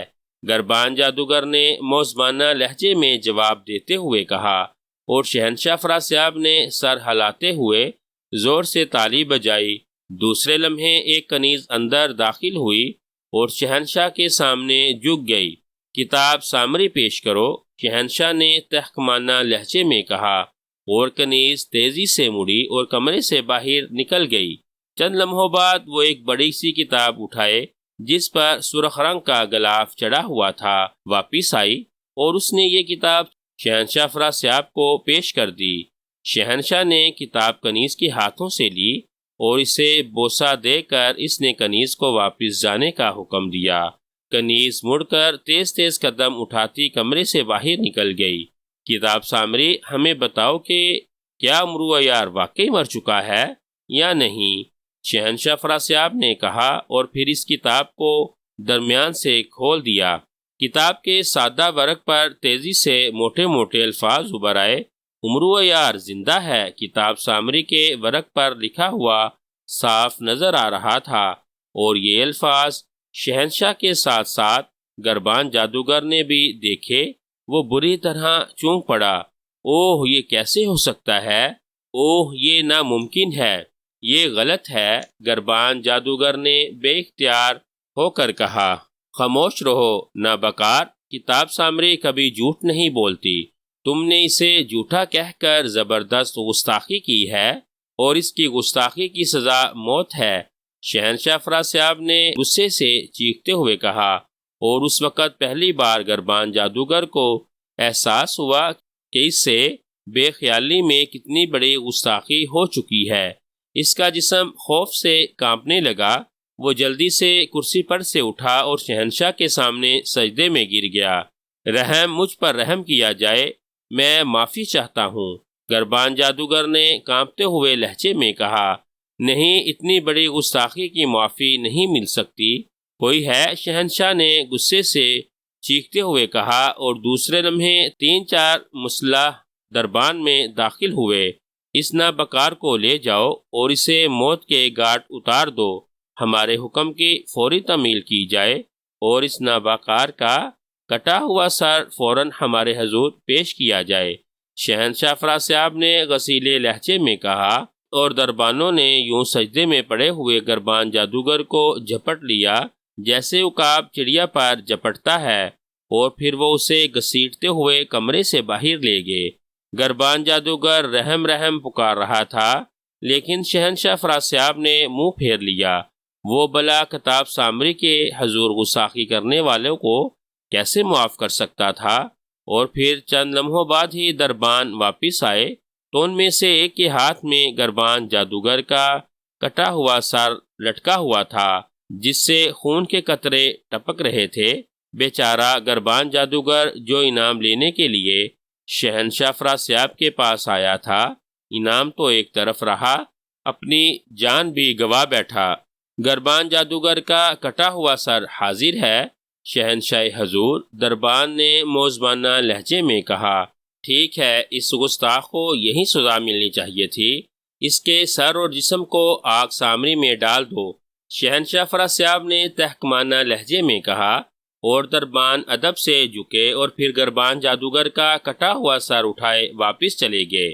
جب کمرہ خالی ہو گیا تو شہنشاہ افراسیاب دوبارہ اپنے ہاتھوں میں پکڑی ہوئی کتاب سامری کی طرف متوجہ ہوا۔ کتاب سامری، میں نے تمہاری شان میں گستاخی کرنے والے کو عبرتناک سزا دے دی ہے۔ اب تم مجھے بتاؤ کہ عمرو عیار زندہ کیسے بچ گیا؟ جبکہ گربان جادوگر کے مطابق اس نے اسے زندہ جلا دیا تھا اور اس کی راکھ اس نے خود اپنی آنکھوں سے دریا میں بہتی ہوئی دیکھی تھی۔ اگر عمرو عیار زندہ ہے تو پھر وہ راکھ کس کی تھی؟ شہنشاہ افراسیاب نے کتاب سامری سے مخاطب ہو کر کہا، اور پھر چند لمحے رک کر اس نے کتاب کھولی۔ کتاب کے سادہ وراق پر تیزی سے تحریر ابھرتی چلی آئی۔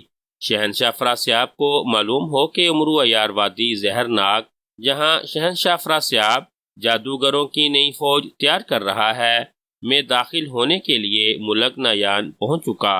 وہاں اس نے اپنے آپ کو ایک ملک عمرستان کا شہزادہ عمرو بتایا۔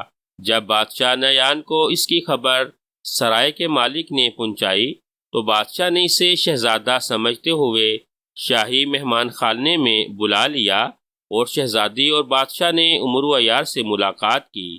اس وقت عمرو عیار شہزادے کے روپ میں تھا۔ اس نے بادشاہ اور شہزادی کو قیمتی ہیرے اور ہار تحفے میں دیے، اور ملک عمرستان کے حالات اپنے دل سے بنا کر بڑے دلچسپ انداز میں سنائے، جس سے سادہ اور معصوم شہزادی بہت متاثر ہوئیں۔ وہ اسے اپنے کمرے میں لے گئی، اور پھر شہزادی نے اپنی معصومیت کی وجہ سے اسے بتا دیا کہ اسے کسی عمرو عیار سے ہوشیار رہنے کی ہدایت کی گئی ہے۔ شہزادی کو یہ پیغام شہزادہ کناج نے بھیجا تھا، اور پھر گربان جادوگر شمکمک جادو کے متعلق بھی عمرو عیار کو معلوم ہو گیا۔ چنانچہ اس کے عیار ذہن نے فوراً نیا منصوبہ بنا لیا۔ وہ سیر کے بہانے شہزادی کی ڈولی میں چڑھ بیٹھا۔ پھر اس نے شہزادی کو ایک مخصوص خوشبو سونگھائی، جس سے شہزادی کا دماغ اس کے قابو میں آ گیا، اور اس کے کہنے پر شہزادی نے راج ہنسوں کو عمرو عیار کا کہنا ماننے کا حکم دیا۔ اس کے بعد اس نے شہزادی کو خوشبو سونگھا کر سلا دیا، اور خود اس نے شہزادی کا روپ دھار لیا۔ اس کے پاس آشمیری پتلا ہے، جسے اس نے اپنی شکل و صورت کا بنا کر ڈولی کے پائے سے چمٹا دیا، اور خود شہزادی کے روپ میں ڈولی کی کھڑکی میں بیٹھ گیا۔ گربان جادوگر نے جس عمرو عیار کو جلایا وہ آشمیری پتلا تھا۔ آشمیری پتلا تو واپس اس کی زنبیل میں پہنچ گیا، البتہ اس کی پیدا کردہ راکھ دریا میں بہتی ہوئی گربان جادوگر کو نظر آ گئی، اور گربان جادوگر یہ سمجھا کہ اس نے عمرو عیار کو جلا دیا ہے۔ اب عمرو عیار وادی زہرناک میں ایک جادوگر کے روپ میں موجود ہے۔ سامری کی کتاب پر تحریر ابھرتی چلی گئی، اور شہنشاہ افراسیاب کا چہرہ غصے اور پریشانی سے تمتما اٹھا۔ شکریہ کتاب سامری، شہنشاہ نے کہا، اور پھر کتاب بند کر کے اس نے اسے ایک طرف رکھا اور خود اٹھ کر کہنے لگا، عمرو عیار کا اس طرح وادی زہرناک میں پہنچ جانا انتہائی خطرناک تھا۔ اب اس کی پوری فوج خطرے میں پڑ گئی تھی، اور اب اسے خیال آ رہا تھا کہ اس نے گربان جادوگر کو ہلاک کرنے میں جلدی کی، کیونکہ اس کے علاوہ پورے طلسم ہوشربا میں گربان جادوگر ہی شمکمک جادو جانتا تھا۔ اب وہ سوچ رہا تھا کہ کسے عمرو عیار کے مقابلے کے لیے بھیجے کہ اچانک اس کے ذہن میں یہ خیال ابھرا، اور وہ اس خیال پر مزید غور کرنے لگا۔ جیسے جیسے وہ سوچتا گیا اس کا چہرہ خوشی سے کھل اٹھا۔ واقعی ایک عیار کا عیاری سے ہی مقابلہ کیا جا سکتا ہے۔ اس نے سوچا تھا کہ عمرو عیار شہزادی نایان کے متعلق تو یہ جانتا ہے کہ وہ معصوم سی شہزادی ہے، اور اس کا کوئی تعلق جادو سے نہیں ہے، اسی لیے کیوں نہ کسی عیار جادوگرنی کو شہزادی نایان کے روپ میں وہاں نہ بھیج دیا جائے، اور اس طرح عمرو عیار اس سے محتاط نہ رہے گا، اور وہ مار کھا جائے گا، کیونکہ وہ اسے بے ضرر سمجھے گا۔ یہ خیال اسے بہت پسند آیا۔ اب مسئلہ رہ گیا تھا کہ وہ کس جادوگرنی کو عمرو عیار کے مقابلے میں بھیجے، اور اسی لمحے اسے شعلہ جادوگرنی کا خیال آیا، اور وہ بے اختیار اچھل پڑا۔ خوب، بہت خوب، واقعی شعلہ جادوگرنی اس عمرو کا مقابلہ کر سکتی ہے۔ اس بار سامری کی روح یقیناً اس کی مدد کر رہی ہے، جو اسے ایسے اچھے اچھے خیال آ رہے ہیں۔ شہنشاہ افراسیاب نے سوچا، اور پھر اس نے زور سے اپنا پیر زمین پر مارا۔ دوسرے لمحے ایک پتلا زمین سے نمودار ہوا، جس کا چہرہ تو انسانوں جیسا تھا، لیکن باقی جسم کتے کی طرح تھا۔ حکم میرے آقا۔ پتلے نے پوچھا۔ شعلہ جادوگرنی کو حاضر کرو، افراسیاب نے تحکمانہ لہجے میں کہا، اور پتلا دوبارہ زمین میں غائب ہو گیا۔ تھوڑی دیر بعد زمین دوبارہ پھٹی تو اس میں سے ایک نوجوان لڑکی باہر نکل آئی۔ زمین سے باہر آتے ہی وہ شہنشاہ افراسیاب کے سامنے رکوع کے بل جھکتی چلی گئی۔ یہ لڑکی بے انتہا خوبصورت تھی۔ شعلہ جادوگرنی حاضر ہے، لڑکی نے انتہائی موزمانہ لہجے میں کہا، اور شہنشاہ افراسیاب نے اسے امرو عیار کے بارے میں تفصیلی احکامات دینے شروع کر دیے۔ وہ شعلہ جادوگرنی کو بڑی دلچسپ نظروں سے دیکھ رہا تھا، اس کی آنکھوں میں پسندگی تھی۔ میں شکر گزار ہوں حضور والا کہ آپ نے امرو عیار کے مقابلے کے لیے میرا انتخاب کیا ہے۔ میں نے امرو عیار کے متعلق بہت سی کہانیاں سنی ہیں۔ میری اپنی دلی خواہش تھی کہ کبھی میرا مقابلہ اس سے ہو جائے، تو میں اسے بتاؤں گی کہ دنیا میں عیاری صرف اسے ہی نہیں آتی۔ شعلہ جادوگرنی نے مسرت برے لہجے میں کہا، ہمیں معلوم ہے شعلہ جادوگرنی کہ تم ایک بہت بڑی عیارہ ہو، لیکن ہم تمہیں اس بات سے آگاہ کرنا چاہتے ہیں کہ امرو عیار کو کسی صورت میں کم نہ سمجھنا۔ اس سے مکمل مقابلہ کرنے کے لیے تمہیں اپنی پوری صلاحیتیں استعمال کرنا پڑیں گی۔ شہنشاہ افراسیاب نے شعلہ جادوگرنی کو سمجھاتے ہوئے کہا، آپ بے فکر رہیے شہنشاہ حضور، اس بار امرو عیار بچ کر نہ جائے گا۔ شعلہ جادوگرنی نے بڑے اعتماد برے لہجے میں جواب دیا، ٹھیک ہے، اب تم جا سکتی ہو۔ کامیابی کی صورت میں تمہیں اور انعام و کرام کے علاوہ تلسم ہوشربا کی ملکہ بھی بنایا جا سکتا ہے۔ شہنشاہ افراسیاب نے مسکراتے ہوئے کہا، اور شعلہ جادوگرنی ملکہ بننے کا سن کر مسرت سے بے ہوش ہوتے ہوتے بچی، کیونکہ شہنشاہ افراسیاب نے ابھی تک شادی نہ کی تھی، اور ظاہر ہے شہنشاہ افراسیاب سے شادی کے بعد وہ پورے تلسم ہوشربا کی ملکہ بن سکتی تھی، جو اتنا بڑا مقام تھا کہ اس سے بڑے مقام کا کوئی عورت تصور بھی نہ کر سکتی تھی۔ آپ کی مہربانی شہنشاہ حضور، کنیز ہمیشہ تلسم ہوشربا کی خدمت کرتی رہے گی، شعلہ جادوگرنی نے کہا، اور پھر اس نے زور سے زمین پر پیر مارا اور دوسرے لمحے وہ زمین میں غائب ہو گئی۔ امرو عیار جادوگر کے روپ میں آگے بڑھتا چلا گیا۔ یہ وادی بے حد سرسبز اور شاداب تھی، یہاں ہر طرف درخت ہی درخت تھے۔ امرو عیار ان درختوں میں سے ہوتا ہوا ابھی تھوڑی ہی دور گیا ہوگا کہ اچانک اسے رکنا پڑا، کیونکہ آگے ایک درخت کے اوپر اسے ایک بوڑھا آدمی بیٹھا ہوا نظر آیا۔ وہ بوڑھا اس درخت پر بیٹھا بڑے مطمئن انداز میں درخت کے پھل توڑ توڑ کر کھا رہا تھا، اور اس کی نظریں امرو عیار پر جمی ہوئی تھیں۔ امرو عیار اس بوڑھے کو دیکھ کر قدرے حیران ہوا اور رک کر اسے دیکھنے لگا۔ پھل کھاؤ گے نوجوان جادوگر؟ بوڑھے نے درخت پر بیٹھے بیٹھے امرو عیار سے مخاطب ہو کر پوچھا۔ کھانا تو چاہتا ہوں، لیکن پہلے تم بتاؤ کہ تم کون ہو اور یہاں کیوں بیٹھے ہو؟ امرو عیار نے کہا، اوہ، تو تم مجھے نہیں جانتے؟ ظاہر ہے جان بھی کیسے سکتے ہو، تم نے جو یہاں آئے ہو، بوڑھے نے کہکا لگاتے ہوئے کہا، اور پھر اس نے درخت پر سے ہی نیچے چھلانگ لگا دی۔ وہ کسی نوجوان کی طرح اچھل کر کھڑا ہو گیا۔ میں اپنا تعارف کروا دوں، مجھے آقا کہتے ہیں، اس ساری وادی زہرناک کا مالک ہوں۔ شہنشاہ افراسیاب نے اس وادی کو مجھ سے عارضی طور پر مانگا ہے۔ بوڑھے نے امرو عیار کے قریب آتے ہوئے کہا، اچھا، تو تم اس وادی کے بادشاہ ہو؟ مجھے تم سے ملنے کا بے حد اشتیاق تھا۔ میں تمہیں ایک راز کی بات بتانا چاہتا تھا۔ امرو نے فوراً ہی اس کی حیثیت سنتے ہی اس سے فائدہ اٹھانے کی کوشش کی۔ راز کی بات؟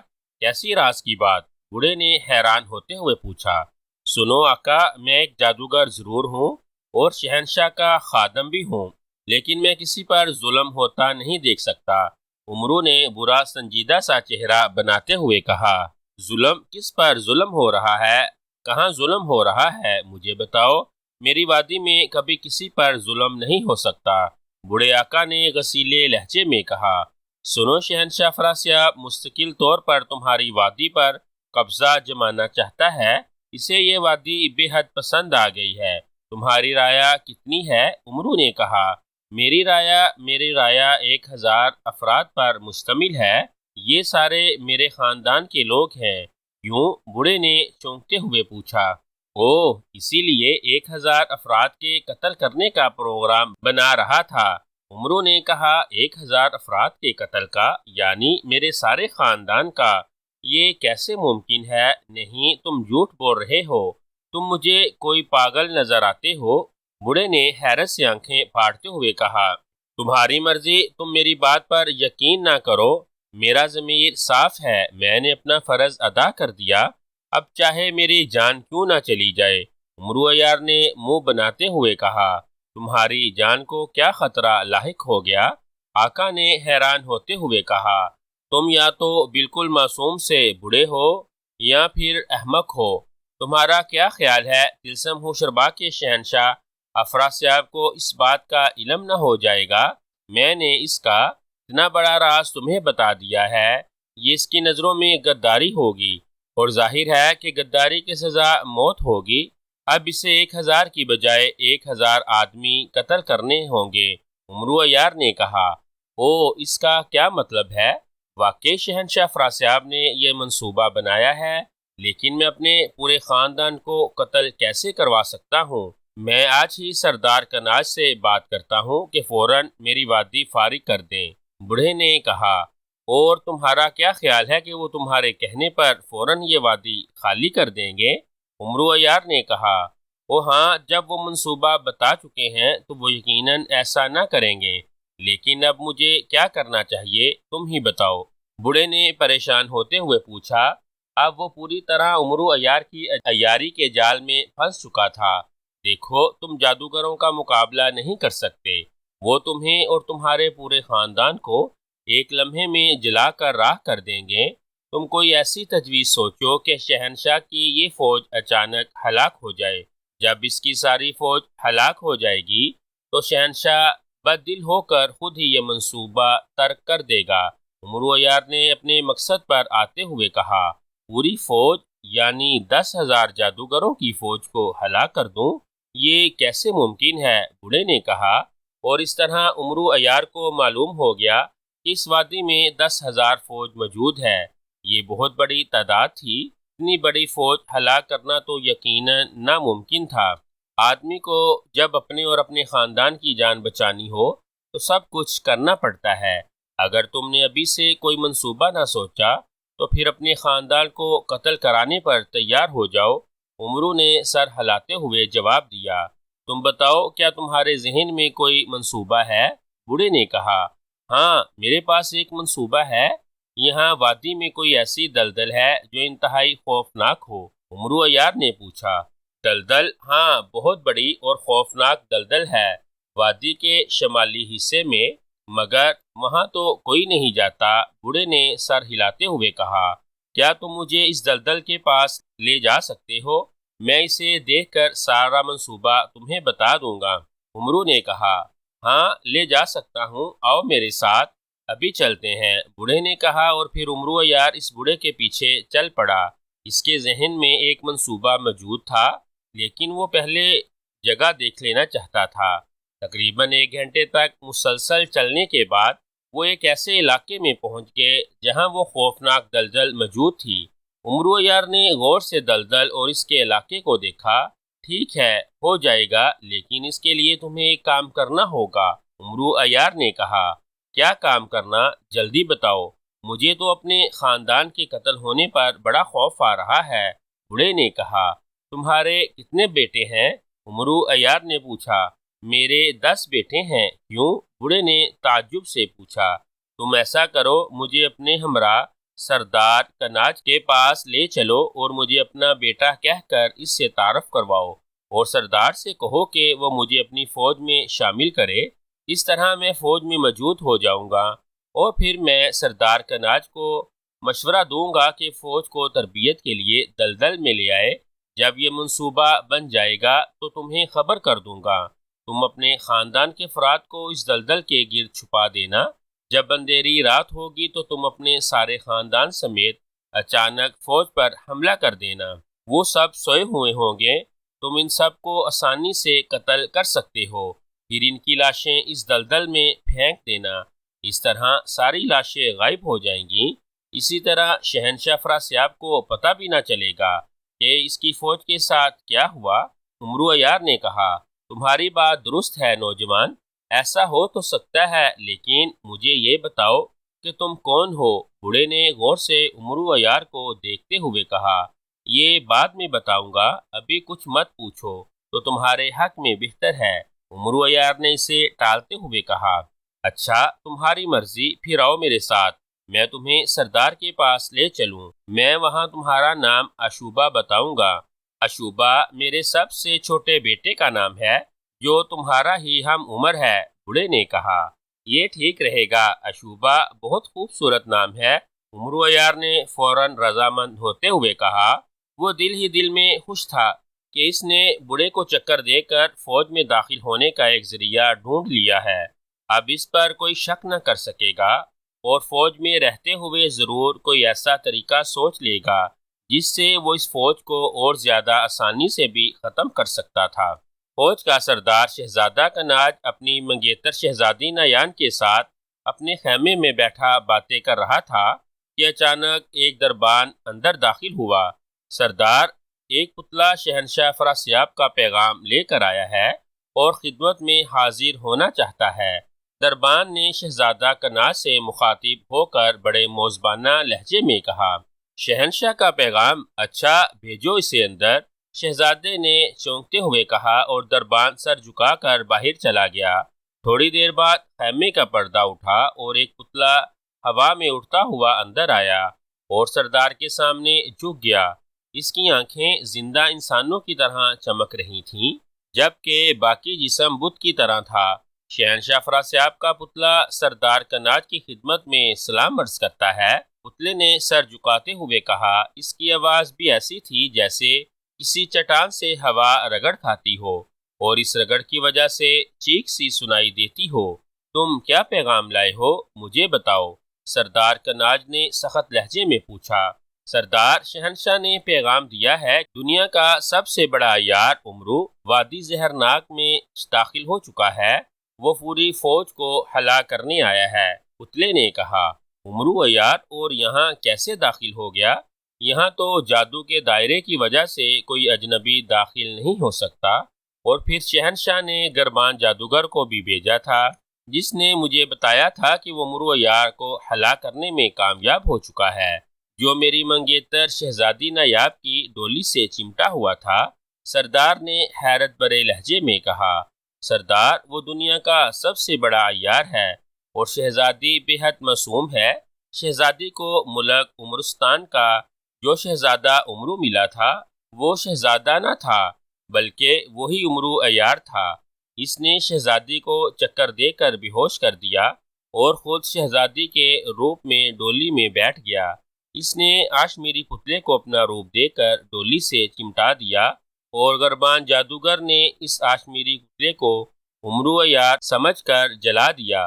حالانکہ اصل عمرو عیار تو شہزادی کے روپ میں تھا اور بعد میں وہ یہاں اتر گیا اور شہزادی جو اس ڈولی میں سوئی ہوئی تھی جاگ پڑی۔ اس طرح وہ وادی زہرناک میں اپنی عیاری کی وجہ سے داخل ہونے میں کامیاب ہو گیا۔ پتلے نے جواب دیا، اوہ شہزادی، تم نے تو مجھے اس ساری باتوں کا ذکر نہیں کیا۔ شہزادے نے حیران ہوتے ہوئے شہزادی سے پوچھا۔ اس کا ذہن عمرو عیار نے اپنے قابو میں کر لیا تھا اور اسے سب کچھ بتانے سے روک دیا تھا۔ شہزادی کا کوئی قصور نہیں ہے، یہ معصوم ہے، پتلے نے فوراً کہا اور سردار نے سر ہلا دیا۔ یہ تو بہت برا ہوا، اب کیا ہوگا؟ سردار نے پریشان ہوتے ہوئے پوچھا۔ سردار کو پریشان ہونے کی ضرورت نہیں ہے، شہنشاہ نے عمرو عیار کے مقابلے کے لیے طلسم ہوشربا کی سب سے بڑی عیارہ شعلہ جادوگرنی کو یہاں بھیجا ہے، وہ خود ہی اس عمرو عیار کا مقابلہ کر کے اسے ہلاک کر دے گی۔ پتلے نے کہا، اوہ اچھا، کہاں ہے وہ شعلہ جادوگرنی؟ سردار کناج نے مطمئن ہوتے ہوئے کہا، آؤ شعلہ جادوگرنی، پتلے نے تیز لہجے میں کہا۔ دوسرے لمحے زمین پھٹی اور شعلہ جادوگرنی باہر آ گئی۔ اس نے جھک کر سردار کو سلام کیا۔ شہزادی بھی حیرت سے اس نوجوان اور خوبصورت لڑکی کو دیکھ رہی تھی۔ شعلہ جادوگرنی شہزادہ اور شہزادی کی خدمت میں سلام عرض کرتی ہے۔ شعلہ جادوگرنی نے سر جھکاتے ہوئے کہا، شعلہ جادوگرنی، کیا امرو یار کے خاتمے کے لیے تمہیں ہماری فوج کی بھی ضرورت ہوگی؟ شہزادے کناج نے اسے غور سے دیکھتے ہوئے کہا، نہیں حضور، میں اکیلی ہی اس کے لیے کافی ہوں، البتہ کچھ عرصے کے لیے مجھے شہزادی کا روپ دھارنا ہوگا۔ شعلہ جادوگرنی نے کہا، ہاں، یہ شہنشاہ کا حکم ہے، کیونکہ امرو یار کو دھوکہ دینے کے لیے یہ ضروری ہے، اور شہنشاہ نے بھی یہ حکم دیا ہے کہ جب تک امرو یار کا خاتمہ نہیں ہو جاتا، شہزادی نایاب وادی میں نہیں آئے گی۔ پتلے نے کہا، ٹھیک ہے، شہنشاہ کا حکم سر آنکھوں پر۔ شہزادے نے فوراً رضامند ہوتے ہوئے کہا، تو پھر میں جاؤں؟ شہزادی نے اٹھ کر کھڑے ہوتے ہوئے کہا، ہاں تم جاؤ شہزادی، یہ بہت خطرناک مسئلہ ہے، اور ویسے بھی میں نہیں چاہتا کہ یہاں تمہیں کسی طرح کا کوئی نقصان پہنچے۔ شہزادہ کناج نے بھی اٹھتے ہوئے کہا، اور پھر وہ شہزادی کو لے کر خیمے سے باہر آ گیا جہاں شہزادی کی ڈولی موجود تھی۔ شہزادی سردار کناج سے مل کر ڈولی میں بیٹھی اور راج ہنس اس کی ڈولی اڑا کر لے گئے۔ اب مجھے اجازت دیجیے سردار، شعلہ جادوگرنی پہنچ گئی ہے، اور شہنشاہ کا پیغام بھی۔ پتلے نے کہا، ہاں تم بھی جا سکتے ہو، سردار کناج نے کہا، اور پتلا سلام کر کے اٹھتا ہوا چند ہی لمحوں میں نظروں سے غائب ہو گیا۔ اب میں آپ کی منگیتر کے روپ میں آ جاؤں سردار؟ شعلہ جادوگرنی نے مسکراتے ہوئے پوچھا۔ ویسے تو تم مجھے اس روپ میں بھی پسند آئی ہو شعلہ جادوگرنی، میں سوچ بھی نہ سکتا تھا کہ کوئی لڑکی اتنی خوبصورت بھی ہو سکتی ہے۔ سردار کناج نے شعلہ جادوگرنی کا ہاتھ پکڑتے ہوئے کہا، اور شعلہ جادوگرنی ہنس پڑی۔ وہ سردار کناج کی آنکھوں میں پیدا ہونے والی دلچسپی کے آثار دیکھ چکی تھی۔ تعریف کا شکریہ شہزادہ حضور، لیکن میں شہنشاہ افراسیاب کی منگیتر ہوں۔ اس بات کا خیال رکھنا، امرو یار کے خاتمے کے بعد میں تلسم ہوشربا کی ملکہ بن جاؤں گی، شعلہ جادوگرنی نے ہنستے ہوئے کہا، اور پھر تو تم میری پہنچ سے باہر ہو، ورنہ میں سوچ رہا تھا کہ شہزادی نایاب کی بجائے تم سے شادی کر لوں، تم مجھے بے حد پسند آئی ہو۔ سردار کناج نے مایوس سے لہجے میں کہا، مجھے بھی تم پسند آئے ہو سردار کناج، شہنشاہ تو تم سے زیادہ عمر کا ہے، تم نوجوان بھی ہو اور خوبصورت بھی۔ بہرحال میں جب تک تمہاری منگیتر کے روپ میں تمہارے ساتھ رہوں گی، تمہاری منگیتر ہی رہوں گی۔ شعلہ جادوگرنی نے مسکراتے ہوئے جواب دیا۔ اسے بھی شہزادہ کناج بے حد پسند آیا تھا، اور اگر شہنشاہ نے اسے ملکہ بنانے کا حکم نہ دیا ہوتا تو وہ یقیناً شہزادی سے شادی کر لیتی۔ اس طرح وہ مارکلا کی ملکہ تو بن ہی جاتی، لیکن ظاہر ہے مارکلا ایک چھوٹا سا ملک تھا، جبکہ تلسم ہوشربا کی ملکہ بننا بہت بڑا اعزاز تھا۔ اچھا چلو ایسے ہی صحیح، سردار کناج نے ہنستے ہوئے کہا، اور پھر وہ دونوں خیمے میں چلے گئے۔ شعلہ جادوگرنی نے ایک منتر پڑھ کر اپنے آپ پر پھونکا تو اس کا جسم دھواں بن کر فضا میں پھیلتا چلا گیا۔ چند لمحوں بعد جب یہ دھواں دوبارہ سمٹا تو شہزادہ کناج کے سامنے اس کی منگیتر شہزادی نایاب کھڑی تھی۔ اب کیا کرنا ہے؟ اس امرو عیار کو کیسے ڈھونڈو گی؟ سردار کناج نے شعلہ جادوگرنی کا ہاتھ تھام کر کے اسے اپنے سامنے کرسی پر بٹھاتے ہوئے پوچھا۔ اس کا پتہ کرنا کوئی مشکل نہیں ہے، شعلہ جادوگرنی نے کہا، اور اس نے کوئی منتر پڑھنے کے لیے ہاتھ فضا میں اٹھایا ہی تھا کہ اچانک ایک دربان اندر داخل ہوا، اور شعلہ جادوگرنی نے چونک کر ہاتھ نیچے کر لیا۔ سردار، وادی زرناگ کا آقا اپنے ایک بیٹے کے ساتھ حاضر ہونا چاہتا ہے، دربان نے موزبانہ لہجے میں کہا۔ اوہ آقا، وہ یہاں کیسے آ گیا؟ اچھا بلاؤ اسے، سردار کناج نے حیرت بھرے لہجے میں کہا۔ یہ آقا کون ہے؟ شعلہ جادوگرنی نے پوچھا۔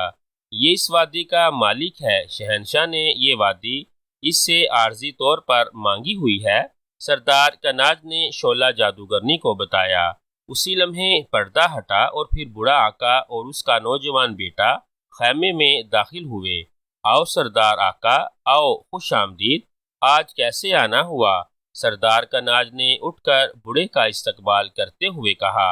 سردار کناج، یہ میرا بیٹا اشوبا ہے، اسے بہت شوق ہے فوج میں شامل ہونے کا۔ آج اس نے بہت ضد کی تو میں اسے ساتھ لے آیا۔ اسے تم اپنی فوج میں شامل کر لو، بوڑھے نے ایک کرسی پر بیٹھتے ہوئے کہا۔ او اچھا، لیکن یہ تو مخصوص فوج ہے، جادوگروں کی فوج میں تو صرف انہیں لڑنا سکھا رہا ہوں، سردار کناج نے کرسی پر بیٹھتے ہوئے کہا۔ وہ غور سے اشوبا کو دیکھ رہا تھا۔ میں بھی جادو جانتا ہوں، تھوڑا سا، بس مجھے تو فوج میں شامل ہونے کا شوق ہے، اشوبا نے کہا۔ تمہارا جسم بے حد کمزور ہے، دبلے پتلے جسم والے فوج میں شامل نہیں ہوا کرتے، البتہ تم آقا کے بیٹے ہو، اسی لیے میں تمہیں ویسے فوج میں رکھ لیتا ہوں، تم فوج کے ساتھ رہ سکتے ہو، سردار نے کہا۔ بس ٹھیک ہے، اتنا ہی بہت ہے، بوڑھے آقا نے رضامند ہوتے ہوئے کہا، اور اشوبا نے بھی سر ہلا دیا۔ سردار کناج نے فوراً ہی تالی بجائی۔ دوسرے لمحے دربان اندر داخل ہوا۔ سنو، بوڑھے آقا کے بیٹے اشوبا کو نائب سردار کے پاس لے جاؤ، اب یہ فوج کے ساتھ ہی رہے گا، سردار کناج نے تیز لہجے میں کہا، اور دربان نے سر ہلا دیا۔ اشوبا اٹھا اور سردار کو سلام کر کے تیز تیز قدم اٹھاتا خیمے سے باہر نکل گیا۔ اب مجھے اجازت دو سردار، بوڑھے نے اٹھتے ہوئے کہا، اور سردار سے ہاتھ ملا کر خیمے سے باہر نکل گیا۔ ہاں تو شعلہ جادوگرنی، تم امرو عیار کو تلاش کرنا چاہتی تھی؟ دراصل مجھے اس کے متعلق باتیں سن سن کر اسے دیکھنے کا بے حد شوق ہو گیا ہے، سردار کناج نے کہا۔ ابھی معلوم ہو جاتا ہے، وہ ظاہر ہے تمہاری فوج میں تو ہو ہی نہیں سکتا، کہیں باہر چھپا ہوا ہوگا، شعلہ جادوگرنی نے کہا۔ وہاں فوج والے علاقے میں تو وہ کسی صورت میں داخل نہیں ہو سکتا، یہاں تو اجازت کے بغیر چڑیا بھی داخل نہیں ہو سکتی، سردار کناج نے سر ہلاتے ہوئے کہا، اور شعلہ جادوگرنی نے ہاتھ اٹھایا اور منتر پڑھنا شروع کر دیا۔ اس نے آنکھیں بند کر لیں۔ چند لمحوں بعد اس نے چونک کر آنکھیں کھول دیں۔ اس کے چہرے پر پریشانی کے آثار نمایاں ہو گئے۔ اوہ غضب ہو گیا، مجھے بتایا گیا ہے کہ امرو عیار فوج کے علاقے میں داخل ہو چکا ہے، کسی نئے روپ میں، شعلہ جادوگرنی نے چونکتے ہوئے کہا۔ یہ کیسے ہو سکتا ہے؟ ایسا ناممکن ہے، سردار کناج نے غصیلے لہجے میں کہا۔ ایسا ہو چکا ہے سردار، میرا علم جھوٹا نہیں ہے، شعلہ جادوگرنی نے اعتماد بھرے لہجے میں کہا۔ تو پھر اسے فوراً ڈھونڈو، یہ تو بہت خطرناک بات ہے، سردار کناج نے اٹھ کر کھڑے ہوتے ہوئے کہا۔ ایک طریقہ تو ہو سکتا ہے کہ تم میرے ساتھ ساری فوج میں گھومو، میں اسے پہچان لوں گی، مگر نہیں، اس طرح تو بہت سا وقت لگ جائے گا، اور اس دوران نہ جانے وہ خطرناک امرو عیار کیا کر گزرے۔ ٹھہرو، میں ایک اور علم پڑھتی ہوں، شعلہ جادوگرنی نے کہا، اور پھر کھڑے ہو کر اس نے زور زور سے اپنے دونوں ہاتھ فضا میں ہلانے شروع کر دیے۔ چند لمحے ہاتھ ہلانے اور منتر پڑھنے کے بعد اس نے زور سے اپنے دونوں پیر زمین پر مارے۔ اس کے پیر مارتے ہی زمین پھٹی اور ایک بونا باہر آ گیا۔ سامری کا بونا حاضر ہے، کیوں بلایا گیا ہے مجھے؟ بونے نے باریک سی آواز میں پوچھا۔ سامری کے بونے، امرو عیار فوج کے علاقے میں داخل ہو چکا ہے، میں اسے تلاش کرنا چاہتی ہوں، مجھے بتاؤ کہ وہ کون ہے اور کہاں ہے، شعلہ جادوگرنی نے تیز لہجے میں کہا۔ امرو عیار بوڑھے آقا کے بیٹے اشوبا کے روپ میں فوج کے علاقے میں داخل ہوا ہے، اور وہ اس وقت اپنے کمرے میں آرام کر رہا ہے، بونے نے جواب دیا، اور دوبارہ زمین میں غائب ہو گیا۔ اوہ، تو یہ بات ہے، واقعی یہ امرو عیار تو انتہائی خطرناک آدمی ہے، میں سوچ بھی نہ سکتا تھا کہ ایسا بھی ہو سکتا ہے، میں ابھی اس کی گرفتاری کا حکم دیتا ہوں، سردار کناج نے غصیلے لہجے میں کہا۔ نہیں سردار، جلدی مت کرو، ورنہ وہ فرار ہو جائے گا، ہم خود جا کر اسے پکڑتے ہیں، میں اسے جال سامری میں قید کر دوں گی، شعلہ جادوگرنی نے جواب دیا، اور سردار کناج نے سر ہلا دیا، اور پھر وہ دونوں تیز تیز قدم اٹھاتے ہوئے خیمے سے باہر نکل گئے۔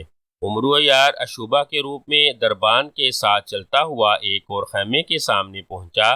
یہاں خیمے سے باہر ہی ایک کرسی پر ایک لمبا تڑنگا آدمی بیٹھا ہوا تھا۔ عمرو عیار کو معلوم ہوا کہ یہی نائب سردار ہے۔ اس کا نام مرتھان جادوگر تھا۔ دربان نے اسے سردار کناج کا حکم سنایا اور واپس چلا گیا۔ مرتھان جادوگر نے عمرو عیار کو دیکھ کر سر ہلایا اور پھر اسے ایک خیمے میں ٹھہرانے کا حکم دیا، اور اس کا حکم ملتے ہی ایک خالی خیمے میں عمرو عیار کو پہنچا دیا گیا۔ عمرو عیار نے خیمے میں پہنچ کر اطمینان کا سانس لیا۔ اب وہ فوری طور پر اس فوج کے خاتمے کی کوئی ترکیب سوچنے لگا۔ اس نے فوج کا پورا علاقہ دیکھ لیا تھا۔ یہ بہت وسیع و عریض علاقہ تھا اور یہاں ہر جگہ خیمے لگے ہوئے تھے اور سپاہی جادوگر ہر طرف گھومتے پھر رہے تھے۔ اچانک اسے ایک خیال آیا اور پھر وہ جیسے جیسے اس خیال پر سوچتا گیا، اس کا چہرہ خوشی سے جگمگانے لگا۔ اس نے سوچا تھا کہ وہ اشوبہ کی بجائے کیوں نہ نائب سردار مرتھان جادوگر کا روپ دھار لے، اس طرح وہ فوج کو اپنی مرضی کا حکم دے سکتا ہے۔ چنانچہ وہ اپنے خیمے سے باہر نکلا اور دوبارہ مرتھان جادوگر کی طرف بڑھنے لگا۔ مرتھان جادوگر اس وقت باہر کرسی سے اٹھ کر اپنے خیمے میں چلا گیا تھا۔ چونکہ اس کے خیمے کے باہر کوئی دربان موجود نہ تھا، اسی لیے عمرو عیار پردہ اٹھا کر اندر داخل ہو گیا۔ اس نے دیکھا کہ مرتھان جادوگر اپنے بستر پر لیٹا ہوا کوئی کتاب پڑھ رہا تھا۔ اس نے جب عمرو عیار کو اندر داخل ہوتے دیکھا تو وہ چونک پڑا، لیکن اس سے پہلے کہ وہ کچھ بولتا، عمرو عیار نے بجلی کی سی تیزی سے زنبیل سے خنجر سلیمانی نکالا اور آگے بڑھ کر مرتھان جادوگر کے سینے میں مار دیا۔ مرتھان جادوگر کو کیونکہ خواب میں بھی اس بات کی توقع نہ تھی، اسی لیے وہ اپنے بچاؤ کا سوچ بھی نہ سکا اور خنجر لگتے ہی وہ ہلاک ہو گیا۔ عمرو عیار نے اس کے مرتے ہی جلدی سے اپنی زنبیل سے روغن عیاری نکالا اور اسے اپنے چہرے اور جسم پر ملنے لگا۔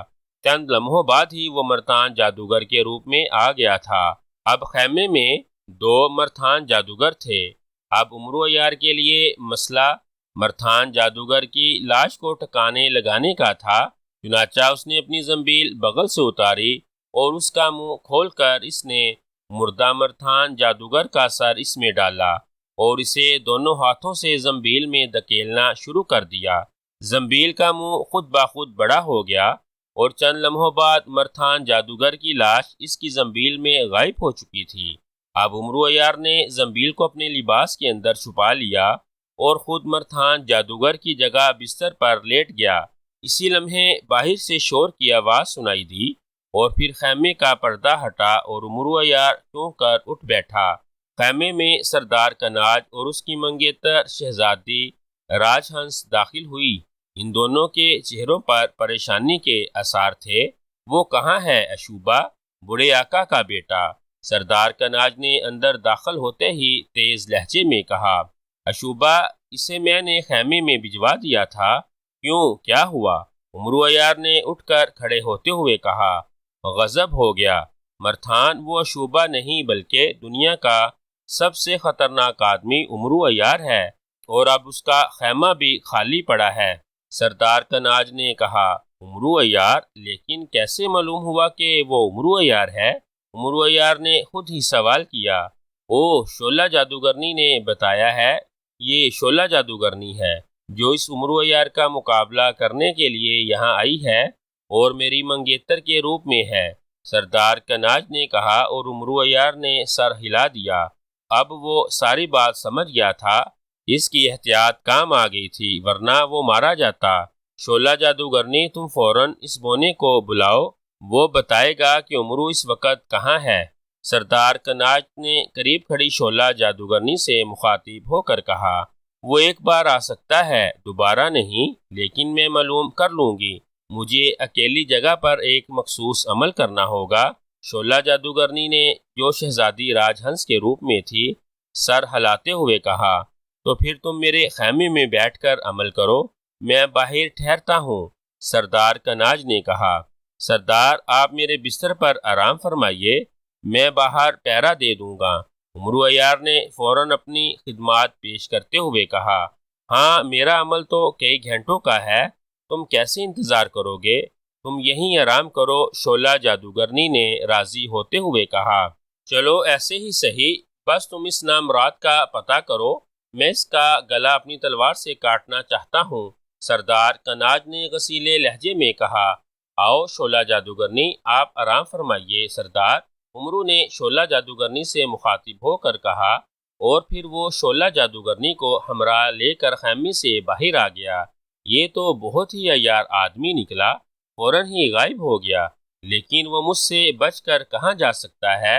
میرا نام بھی شعلہ جادوگرنی ہے، شعلہ جادوگرنی نے غصیلے لہجے میں کہا، اور امرو عیار نے یوں سر ہلا دیا جیسے اس کی بات کی تصدیق کر رہا ہو۔ اب بیچاری شعلہ جادوگرنی کو کیا پتا کہ جسے وہ تلاش کر رہی ہے وہ اس کے ساتھ ہی چل رہا ہے۔ تھوڑی دیر بعد وہ دونوں سردار کناج کے خیمے کے پاس پہنچ گئے۔ تم یہیں رکو، خیمے کے پاس پہنچ کر شعلہ جادوگرنی نے امرو عیار سے مخاطب ہو کر کہا، ٹھہرو، مجھے دیکھ لینے دو، وہ اندر خیمے میں نہ چھپا ہو۔ امرو عیار نے تیز لہجے میں کہا، پھر وہ بھی شعلہ جادوگرنی کے ساتھ ہی خیمے کے اندر داخل ہو گیا، اور دوسرے لمحے اس نے پھرتی سے زنبیل میں ہاتھ ڈالا اور خنجر سلیمانی باہر نکال لیا۔ اب بولو، بڑی عیارہ بنی پھرتی تھی، میں ہوں امرو عیار۔ امرو عیار نے طنزیہ لہجے میں اپنی اصل آواز میں کہا، اور شعلہ جادوگرنی کی آنکھیں خوف اور حیرت سے پھیلتی چلی گئیں۔ وہ سوچ بھی نہ سکتی تھی کہ امرو عیار اس روپ میں بھی آ سکتا ہے۔ اس نے تیزی سے کوئی منتر پڑھنے کے لیے ہاتھ اٹھایا، مگر ظاہر ہے امرو عیار اسے اتنی مہلت کہاں دیتا۔ اس نے بجلی کی سی تیزی سے خنجر اس کی گردن پر مار دیا۔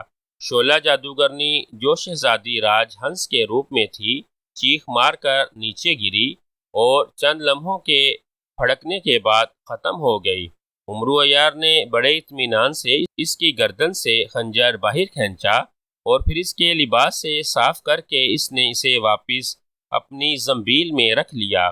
اب وہ سوچ رہا تھا کہ آخر 10,000 کی فوج کا خاتمہ کیسے کرے۔ ظاہر ہے وہ اکیلا تو ان سب سے نہیں لڑ سکتا تھا، اس کے لیے کسی ایسی ترکیب کی ضرورت تھی جس سے بیک وقت ان سب کا خاتمہ کر سکے۔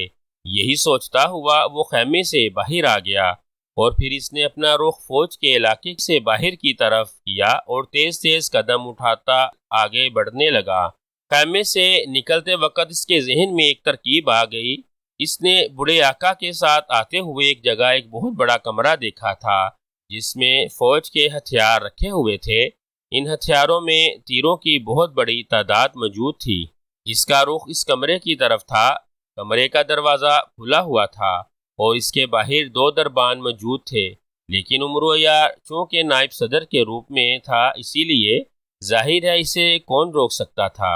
وہ اس کمرے میں داخل ہوا اور اس نے زنبیل میں سے ایک بڑی سی بوتل باہر نکالی، اور پھر زنبیل کو چھپا کر اس نے دربانوں کو اندر بلایا۔ سنو، اس بوتل میں موجود محلول کو سب تیروں کے سروں پر لگا دو، جلدی، امرو نے بڑے تحکمانہ لہجے میں کہا۔ بہتر جناب، دونوں دربانوں نے جو خود فوجی تھے مستعد لہجے میں کہا، اور پھر امرو عیار کے ہاتھوں سے بوتل لے کر انہوں نے اس کے حکم کی تعمیل کرنا شروع کر دی۔ تقریباً 1 گھنٹہ وہ مسلسل یہی کام کرتے رہے، اور جب بوتل خالی ہوئی تو اسلحہ خانے میں موجود تمام تیروں کے سروں پر وہ محلول لگ چکا تھا۔ یہ محلول بے رنگ تھا، تیروں پر لگا ہوا نظر نہ آتا تھا۔ حکم کی تعمیل ہو گئی جناب، دونوں نے تھکے ہوئے لہجے میں کہا۔ ظاہر ہے اتنی بڑی تعداد میں تیروں پر محلول لگانا تھکا دینے والا کام تھا۔ ٹھیک ہے، اب پہرا دو۔ امرو عیار نے بوتل ان کے ہاتھوں سے لی اور اسلحہ خانے سے باہر آ گیا۔ باہر آ کر اس نے بوتل واپس زنبیل میں ڈالی اور تیز تیز قدم اٹھاتا اپنے خیمے کی طرف چل پڑا جس میں وہ سردار کناج کو چھوڑ آیا تھا۔ جب وہ خیمے کا پردہ ہٹا کر اندر داخل ہوا تو اس نے دیکھا کہ سردار کناج بستر پر سویا ہوا تھا۔ اسے شاید انتظار کرتے کرتے نیند آ گئی تھی۔ امرو عیار نے جلدی سے وہی بوتل زنبیل میں سے نکالی، اور پھر اس نے اس کا ڈھکن کھول کر اس میں موجود چند قطرے سوئے ہوئے سردار کناج کے حلق میں ٹپکا دیے۔ سردار کناج کے تھوڑے سے کھلے منہ میں جب محلول کے چند قطرے پہنچے تو اس کا جسم تیزی سے کانپا۔ اس کی آنکھیں کھلیں، لیکن دوسرے ہی لمحے بے نور ہو گئیں۔ قاتل زہر نے اپنا کام کر دیا تھا۔ عمرو عیار نے اس کے مرتے ہی جلدی سے اپنی زنبیل میں سے روغن عیاری نکالا اور اپنے چہرے اور جسم پر ملنے لگا۔ چند ہی لمحوں بعد وہ سردار کناج کے روپ میں آ چکا تھا۔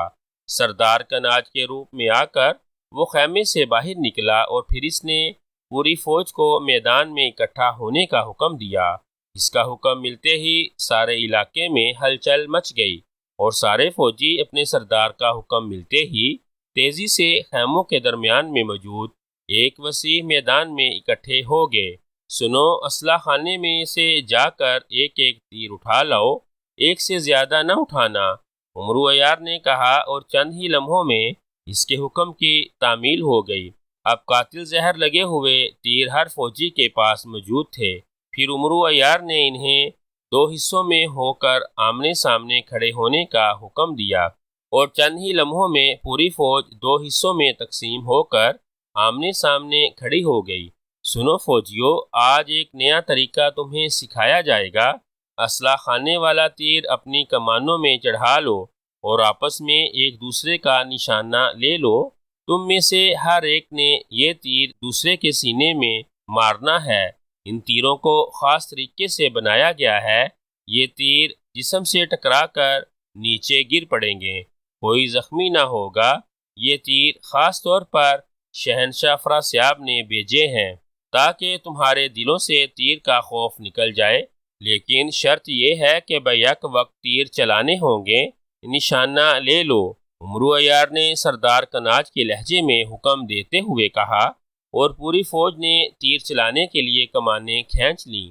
عمرو عیار ہٹ کر ایک اونچے چبوترے پر چڑھ کر کھڑا ہو گیا اور اس نے ایک رومال نکال کر ہاتھ میں پکڑ لیا۔ جیسے ہی میں رومال ہلاؤں، سب تیر چلا دو، ایک لمحے کی بھی دیر نہ ہونی چاہیے۔ جو دیر کرے گا اسے موت کی سزا دی جائے گی، اور جس کا تیر دوسرے کو نہ لگے گا اسے بھی موت کی سزا دی جائے گی، عمرو عیار نے کہا، اور اس کے ساتھ ہی رومال ہلا دیا۔